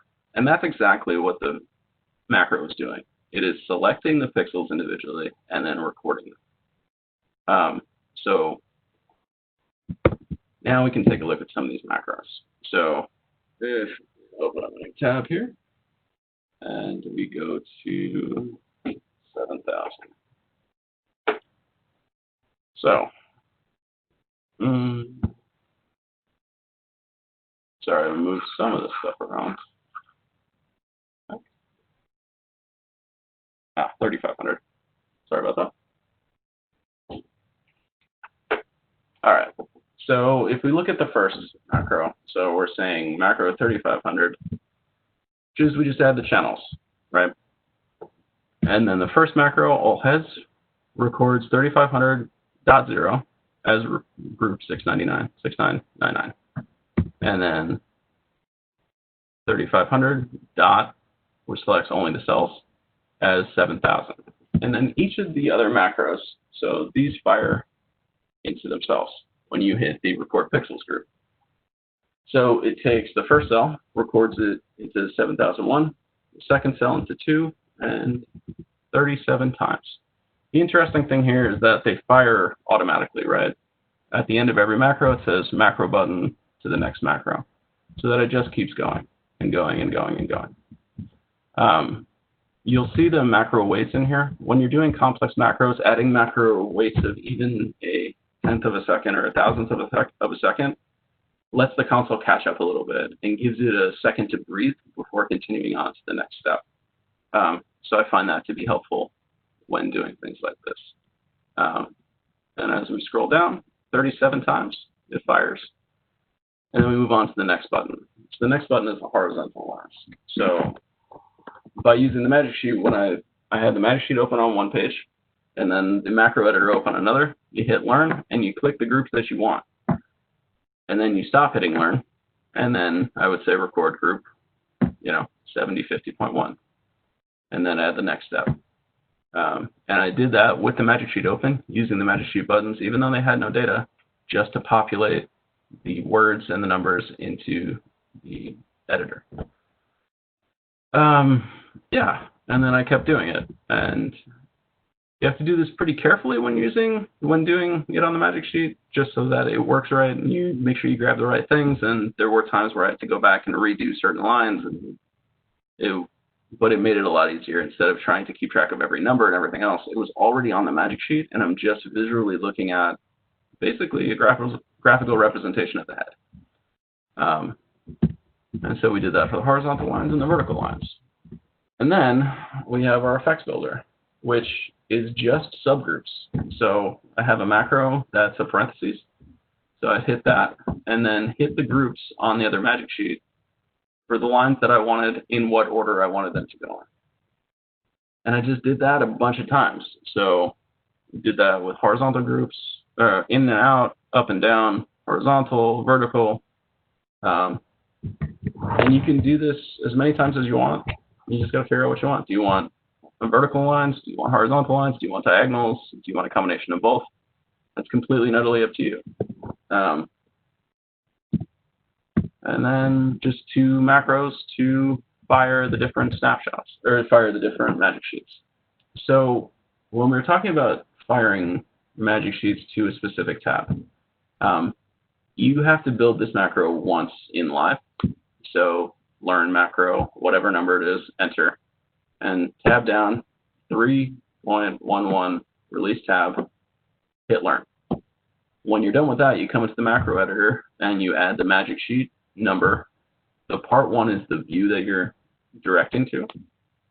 And then at the end of all of my versions of these in my file, I have macro button 10, enter. So macro button 10 takes me back to tab 1. So if I go into live and I say learn macro 10, enter, I'll say tab 1, release, learn, go macro 10. Didn't work. There we go. Tab 1, learn. So this is what the macro 10 would say. It's tab 1, tab down, 1, tab up. And that just draws focus back to your live table.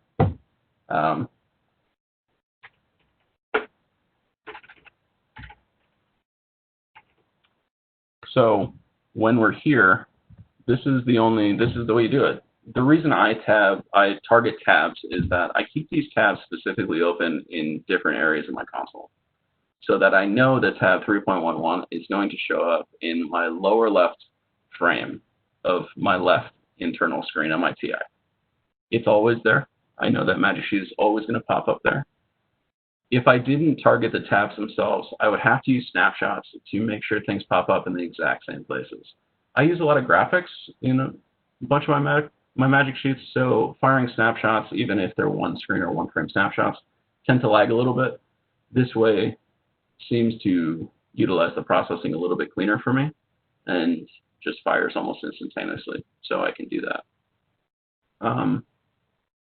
Yeah. That's exactly how those flexi macros that were asked about before, that's exactly what they are. Yeah. Is that, then I often tag in like flexi active just to be like triple sure. Yeah.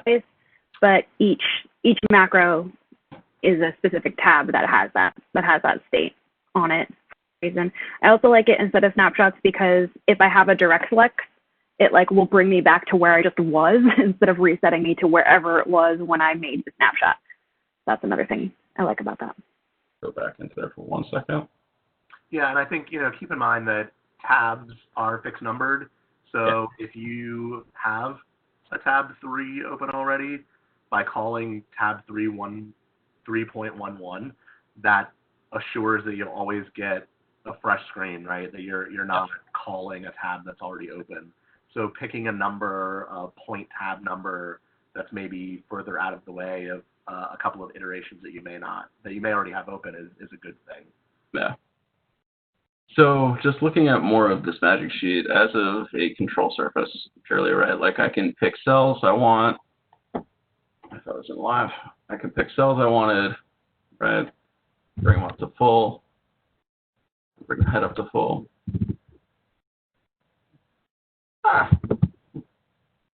So always select pixels, change them colors, and do whatever we want.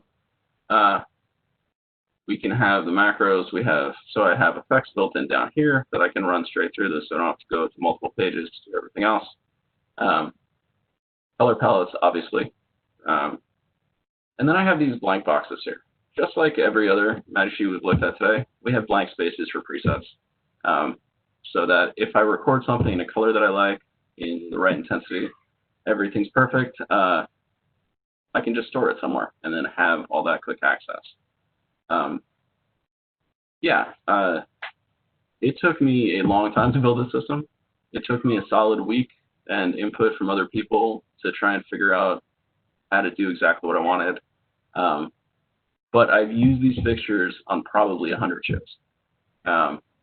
When you use a fixture so much, your designers get bored about what they can do internally, and they need different options. So my designer wanted specific things here, and I built it for him. And now I take this with me everywhere else. Now that we have multi-cell, the system is adaptable to other multi-cell fixtures. So I will be adapting this to, square array fixtures, Nexus panels, and magic panels and things like that. And it's basically just editing the order of the cells. The nice thing about what we have right now is that I can take one channel out of here, I can record this whole thing, and then if I want one fixture to do something else, I can use the recall from group in an offset tool to select one head, recall it from the left to right group, and run an effect on it. And it will, I don't have to have a macro system to do every individual head, but I still have the options to do individual heads instead of everything. So, yeah. Very good. Well, thank you, Ryan. We're at about we got about 6 or 7 minutes until our 2-hour mark. So if anybody wants to run off to hog, feel free to run away. I'm going to keep recording this so that if you miss anything and you have to go, we'll go ahead and take you through. I'm going to quickly run through cascading macros and the database indicator that we were talking about. So I'm going to try and get that done in the next 7 to 10 minutes. And then we'll stick around and answer questions as well. So if you can stay with us, we appreciate it. If not, thanks, and we'll see you then. So I am going to take control real quick. And so one of the things that we kind of said at the very beginning was that we don't really have sort of native indicators. There's not anything in the system that allows us to really directly see what we're doing with indicating fixtures, with indicating states of settings, things like that. So we sort of looked at the dummy indicator. We looked at the channel level indicator, which can be useful. But there's another thing that we call a database indicator. And I call it a database indicator because it really has to do with changing stuff in the background of targets that are stored, color palettes in this example. And it doesn't actually change any of the stuff that's playing back on stage. So as we kind of mentioned, one of the things you have to be really careful about with channel level indicators is what happens when a channel is active because you're using it as an indicator, but now you want it to not be recorded in things, or you want it as part of your partition, or you don't. So there's a lot of stuff to manage. So this little RFR toggle, and I love Alyssa's graphic here. It's a math phone of some variety with a button. So wow, way old school. I'm a nerd, an old school nerd. So what this does is this is a macro that allows us to toggle the IRFR setting on or off. So it's just going into settings and toggling that. So if I click on that, you can see that it's red. That's indicating that the IRFR is off. If I click on it, it's green. And that indicates that the IRFR is on. And we're using two things here. The first is the database change. So if we go into patch 9290, if we look at channel 9290, this is a channel that's out in the middle of nowhere that actually doesn't have an address. It's not patched. But it's just a RGB fixture, right? Generic LED RGB 8-bit. So this allows us to mix colors, right? Because we have red, green, and blue. We've labeled this as a magic sheet color indicator.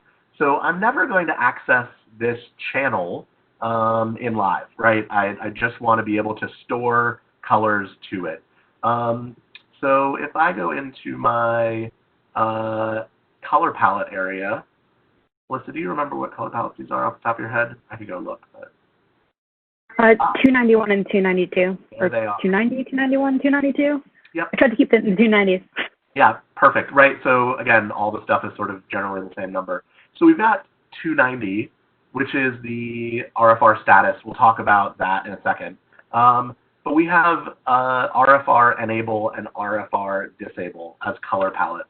So if I were to edit this, if I were to look at what's actually in 290.1, you'll see that I've got my screen here for channel 9290. It's the only channel that's stored in here. And I've got the color green stored in there. If I look at color palette 290.2, same idea, but just for that channel, I've got red stored, right? So going back to our color palette list, what happens when we copy a color palette to another color palette is it does a couple of things. It takes the label with it, right? So if I were to say 290.2 copy to 290, it's going to copy that label, but it's also going to copy all the contents, right? So now, if I copy 290.2 to 290, my 290 will have red for that color palette, right? I hope that makes sense. As you copy a color palette to another location, it's going to bring all of the information with it. We're going to leverage that because in our magic sheet, what we're actually displaying, if we open this object up, is, this is all groups, right? What we're actually displaying here, our top is our macro, which we'll talk about in a second, but the screen area that Alyssa put down here is actually color palette 290, right? So color palette 290 is what's displayed.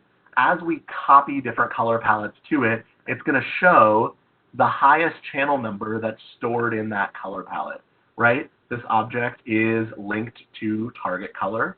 And so anything that's set as a target as a color palette, we always display whatever the highest channel number is that's stored in there, we show its color.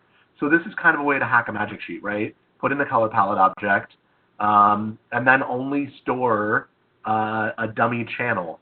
Now, I'm not doing anything with channel 9290 out in live.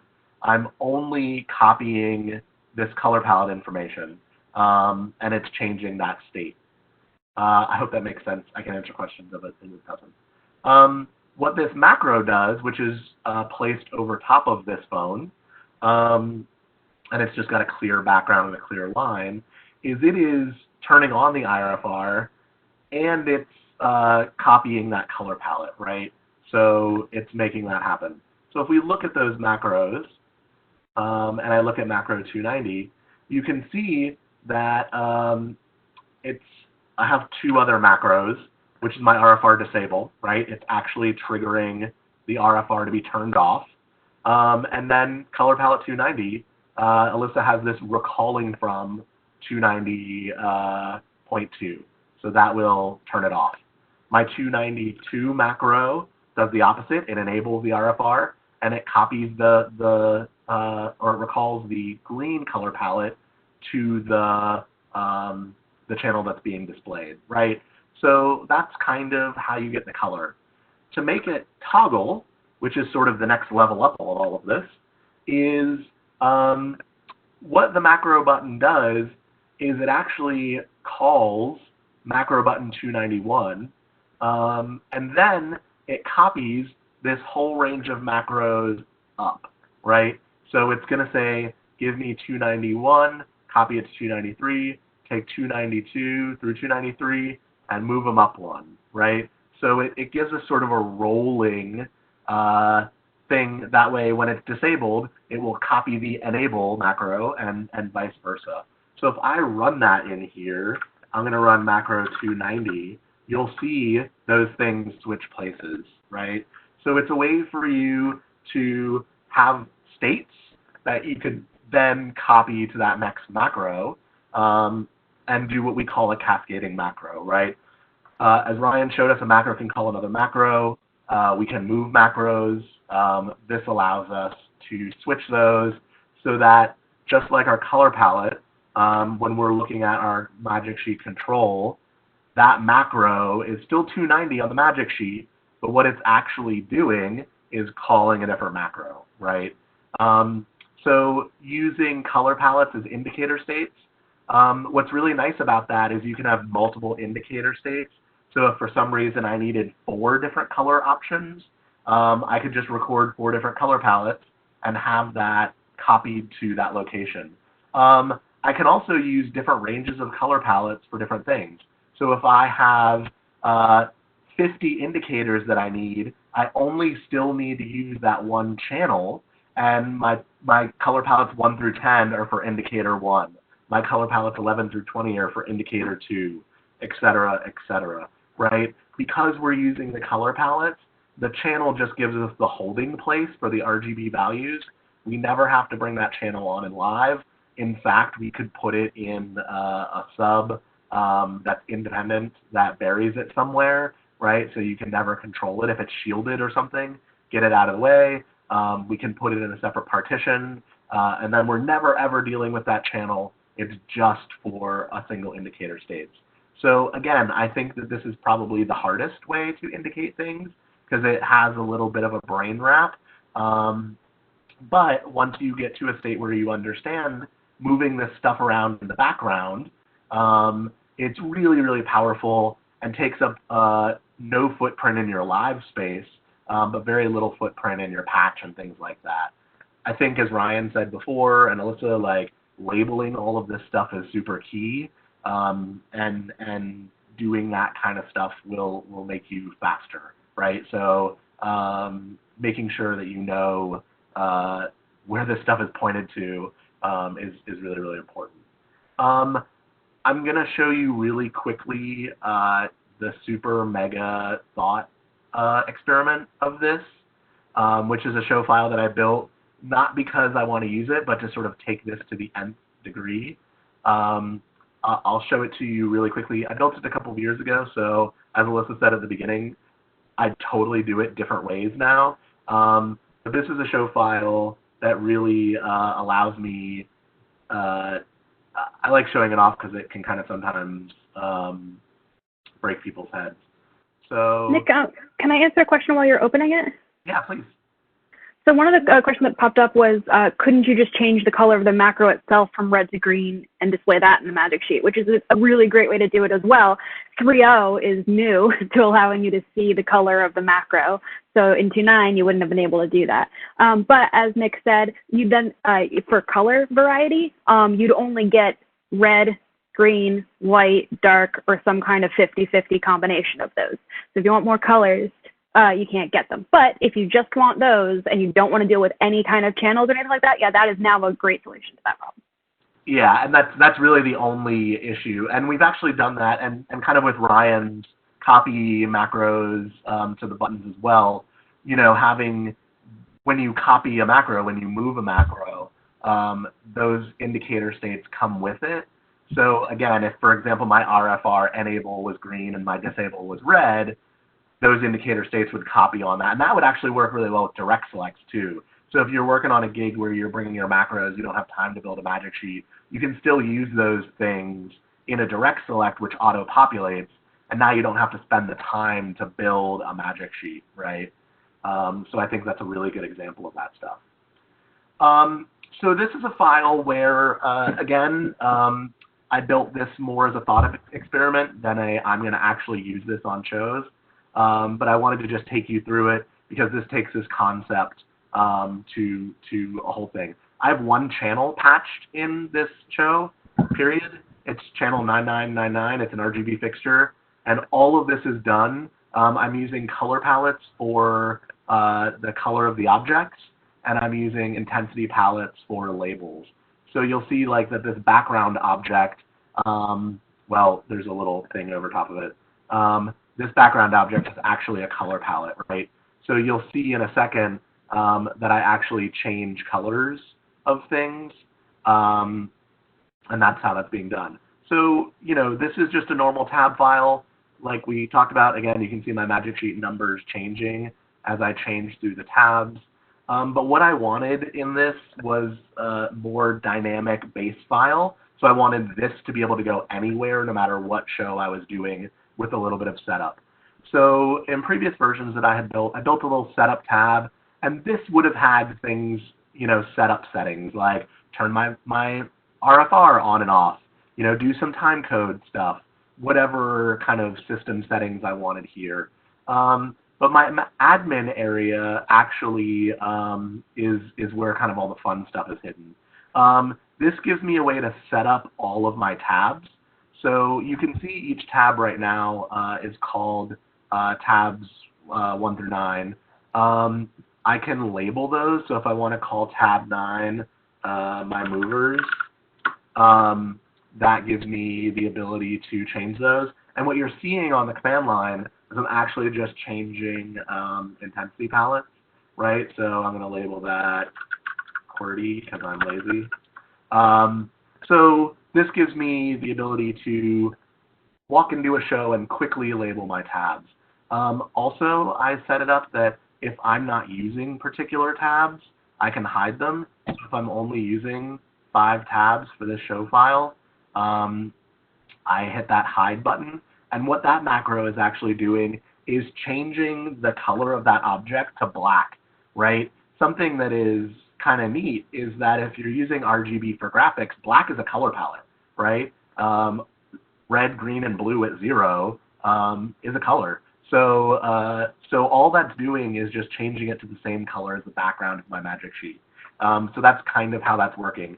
I also move the macros that activate those tabs off of those macro targets. So you can see that like that macro is still there, but now there's nothing under macro 9006. So I've moved the macro away from there, and that prevents me from clicking it and accidentally going to that tab anyway. So kind of neat. The real fun craziness of all of this is that all of these objects are underneath at their very core color palettes. So I have a bunch of themes, and if it's a purple kind of show, then my whole tab structure gets turned to purple, right? If this is more of a gray kind of show, I can set stuff with grays. And as Ryan was mentioning, you can see sort of the delay cascade through. Macro weights make the system like that kind of stuff easier, right? So I can really theme this the way that I want. So really quickly, just looking at how this is built, again, all these objects are color palettes. I used some color palettes as just section labels. So you can see that my tab controls, these are the things that are actually on my magic sheet, right? And again, if my button is inactive, if my button is active or inactive, what is it doing? I'm using those states, 0.02 and 0.03, to copy that there. I also have the background, right, if I want it on or off. So my 0.91 and my 0.92 are dealing with that background color, the black. So those are all my individual tabs, so they can change color. And then this is the place where my color theme that's in use. So any button that's inactive is using color palette 9101. Any button that's active is using color palette 9002.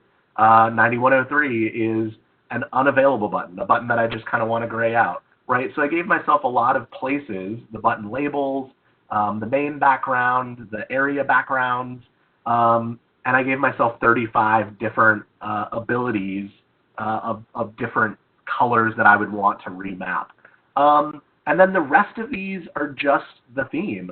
So what I'm doing is when I want a color theme in use, I'm just copying all of the colors from purple up to those active places. Same thing with blue, same thing with green, right? So those are just sitting there waiting to be applied to my stuff. And I also had some paradigm controls when we were playing with active states. The macros for this, some of them get really, really lengthy. So in order to set the first tab as active, I am first changing the magic sheet to that magic sheet. But because these are dynamic, it knows what actual page I'm on. I need to get the color palettes to copy. So this is how I get the state of my button 1. This is how I get the state of my button 2. And I have to do that for all of my buttons, right? So it's really comprehensive, and it takes a lot of stuff to do. But once it's built, it never has to change. This is how I do my labels. So if I look at 9051, this is taking the intensity palettes that are there and labeling them. And then in order to show and hide, like I talked about, it's just moving macro buttons and changing colors. So that's kind of the base of it. I've never actually used it in a production. It's a lot of stuff to carry around. It looks like it has a lot of places to break. And so, but I think as a thought experiment, using, and I'll show you in patch, you know, I've got one channel patched. Let me flex you this to patch channels. It's not going to show me because it's, if I do 9999, that's it. All that stuff is done with color palettes and intensity palettes for labels.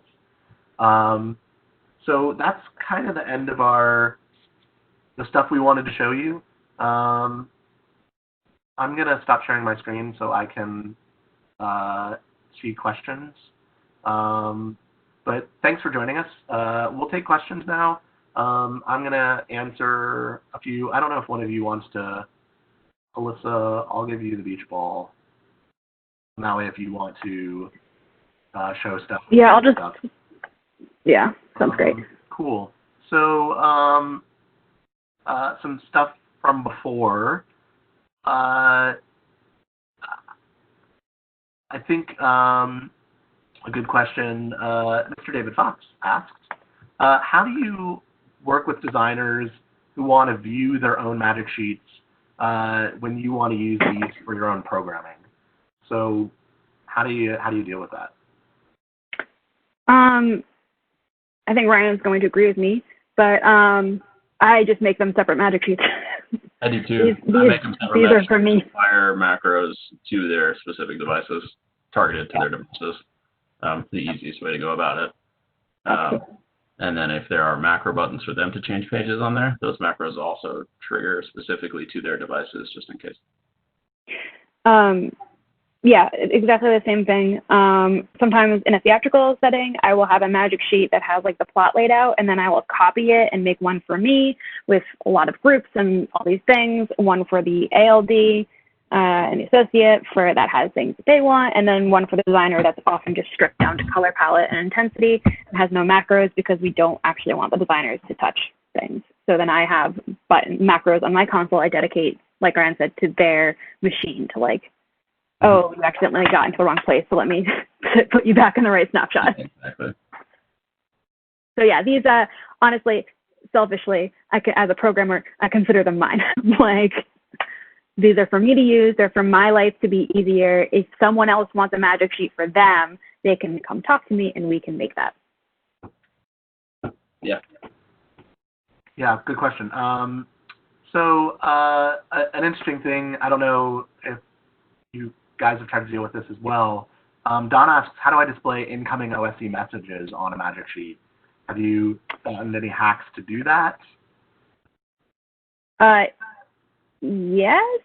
You can make a command and like a command box that is like /EO/out, like the OSC command to get a label. And you can make that the command, which will then put the label in as the actual command. Like it will show you what it is. But it often takes several tries to get correct and can be a little hacky. Yeah, and I'll say from a development standpoint, you know, we released magic sheets now 5 years ago. It's maybe even longer. You know, we've done minor improvements to magic sheets over the years. We've cleaned some stuff up. We've added some symbols. But because we've been working on other projects, you know, most recently a little ditty we like to call Augmented. You know, just a couple lines of code there. It hasn't been something that we've gotten back to in a really comprehensive way. One of the things that is in discussion, sort of in development meetings, is what we internally call Magic Sheets 2.0. You know, what is the next step of Magic Sheets? A couple of you asked, you know, will layers ever be introduced in Magic Sheets? The idea of using templates and symbol management and stuff like that. That's all stuff that we're interested and excited in as well. And it is just all about development time. And, you know, right now we're in a very lucky space where the EOS development team, people writing code, has actually been larger than it's ever been. There's been times in its history when it's been like 3 people. So right now we're in a really good place. all of our coders bring really unique and exciting interests and skills to the project. So some people are really good at graphics and UI design. Some people are really good at database management and the parser, which is what deals with command line and things like that. And so we're at a place right now where I think we're hoping we're with 3.0 coming across the finish line in the foreseeable future. We're going to be moving at a pace that we've never really been able to move at before. So my hope is that you'll be seeing some changes to Magic Sheets reasonably soon. You know, development time, it's not 2 weeks, but like Magic Sheets are definitely something that they've been out long enough that we see how people use them and we see a lot of ways that we can improve it. So, you know, stay tuned. If you have feedback, if you have things that you think would make your life easier, like, why do I have to copy this menu to 6 different Magic Sheets? Why can't I just make a menu and it lives on every Magic Sheet? We get it. A lot of stuff we showed you today was working around what is currently available. It's been a long time. We're ready to take you to the next level. So stick with us. Give us ideas on the forums, and we're happy to do it. On that, because we're talking about development, Travis. Hi, Travis. Good to see you. Magic Sheets on IRFR. It's also something we really, really want to do. It's really, really hard from a code standpoint. So it's in our queue. It's something that we talk about with fair regularity. It's something that people request all the time. I'm not going to put a timeline on it because our developer that does that sort of stuff says it's actually really difficult with the way stuff is set up right now. But we keep talking about it. So again, stick with us. Probably eventually, maybe, hopefully before I retire. But we'll see how it goes. Ashley asks, how would you build an indicator that references if a lamp has been struck or not? Would this be something on the ACN value? Would you do it in a color palette? How would you approach that? I'll let both of you take a swing at that. So that's a tough one because Really you can tough. send a command to a fixture to strike. Whether it has struck or not is a different issue, right? So you can do what we've been looking at as an indicator on your strike macro, sure. Feedback from the fixture is something that's different about whether it has struck or not. I don't think there's necessarily a good way to get that data into a Magic Sheet unless you're dealing with RDM, and even then you still don't have a good way to get it into a Magic Sheet. Yeah, it's totally on the fixture to have to give you feedback. It's not like a parameter that is at full, it's struck, as it's not struck. It's and that sends the one time. Like Ryan could indicate that you sent it, but there's not a really great way to indicate that it's been received and has struck. So it's kind of where we're at with it, really. Yeah, I think that's just sort of indicative of indicators, right? Is that right now Magic Sheets have no real way to give you the status. You know, that IRFR toggle that I showed you, that's great if that's the only place you access that setting from. But if I were to go into settings and change that, that macro doesn't know that those things have changed, right? So now that setting is out of sync. So one of the things that I recommend if you're going to be using any of these indicator states is that something like a startup macro allows you to resync all of those things to a known state. For me, it's like setting all my time codes to my known state. It's setting the IRFR to enabled if it's top of the day. Whatever it is that makes sense for your startup sequence, you know, set that stuff up so that at least your indicators are in known states.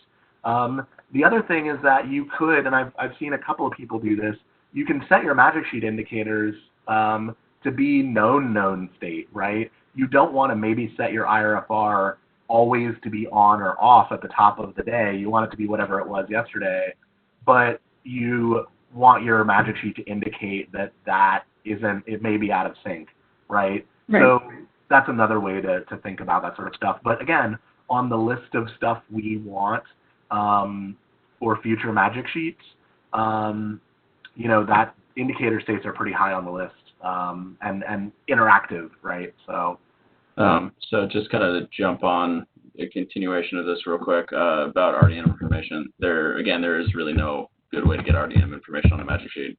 If you guys really need RDM information visible at all times.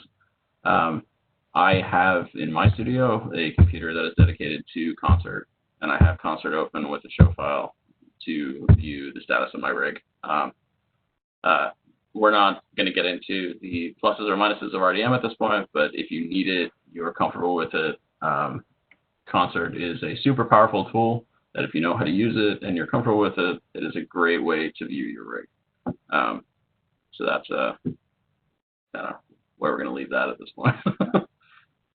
Yeah, Concert is very much geared toward technicians right now, so you got to learn it. And there's some videos online as well for learning Concert. It's also improving all the time. That our networking team is doing a fantastic job keeping that updated. The user interface is a different user interface than you might be used to, so just take the time to learn it. It is recently available on Mac native as well, so if you shied away from it because it wasn't Mac native, it now is. So there you go. Yep. Just really quickly, Ryan asked a request to put pixel map previews in our future Magic Sheet builds. Yeah, agreed. Don't forget that the ACN object is a bit of a hack to that. It works most of the time, depending on what types of fixtures you have. And actually in 3.0, the number of fixtures has been expanded. So don't forget to use that in the meantime. This one was interesting, and I think we could kind of yarn on this for a little bit.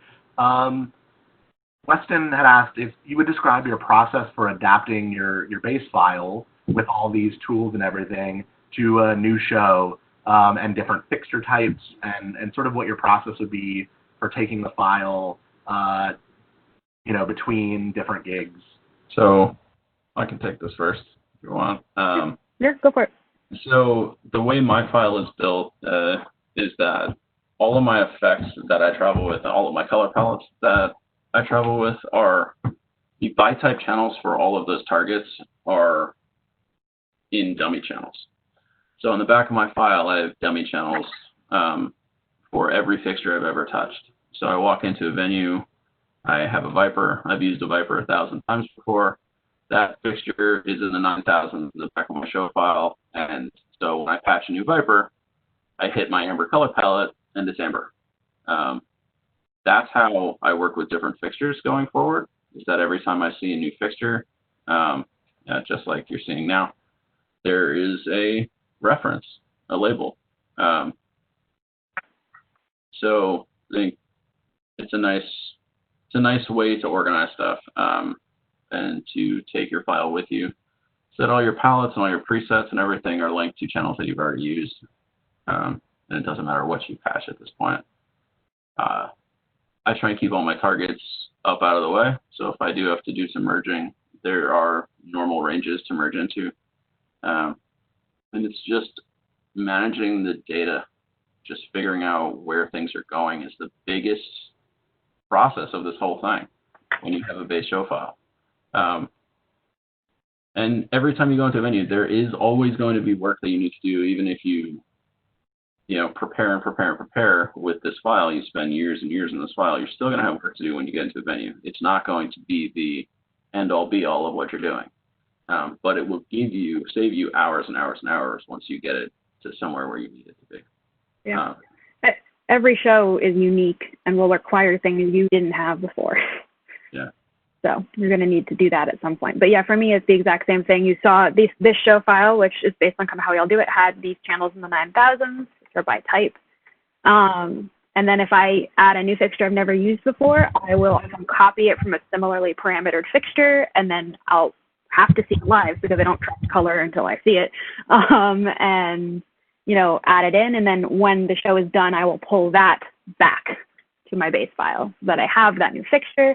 The big thing for me is, macros and my layouts, so that I have all of these menus and all these pages. They may be blank when I start or have very little in them, but they're places for me to dump things is the big one. Yeah, and I think at a certain point, go ahead, Alyssa, I'm sorry. I was going to say, I saw a question about the gobo specifically being a lot of time. You're right.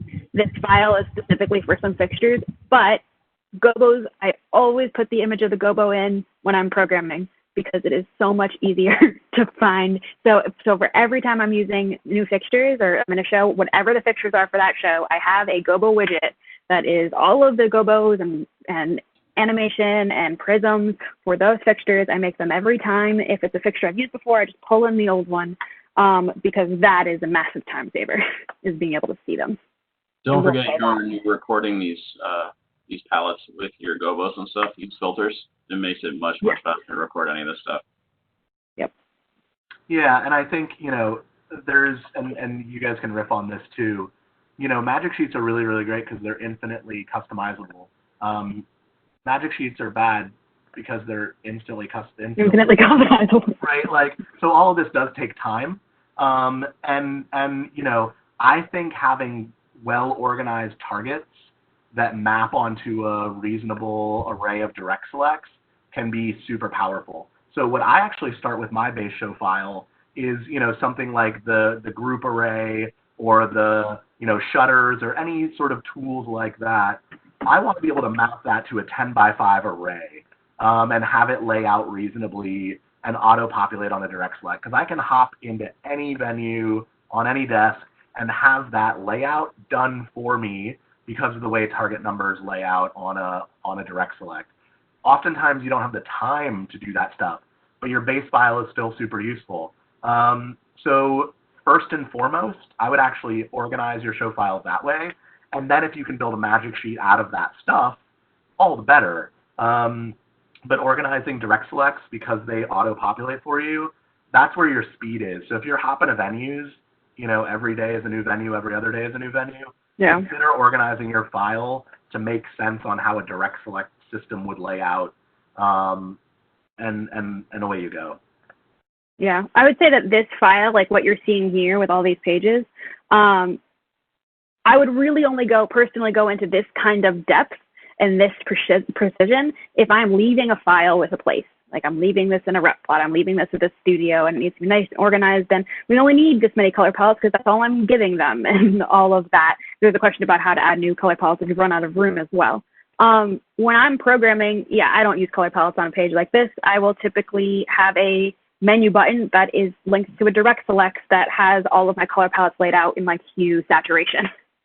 And I can add more on to the end. Or presets, a page like a menu button that brings up the preset direct select so that as I add new presets which are organized by scene, then I can easily go and find them and not have to worry that I've run out of space on the magic sheet and have to go edit it and add a new button and all of that. So yeah, definitely organizing by direct selects, and also like the big magic sheet thing that I like to bring are the gobo stuff and the navigation, like the ways to quickly access them.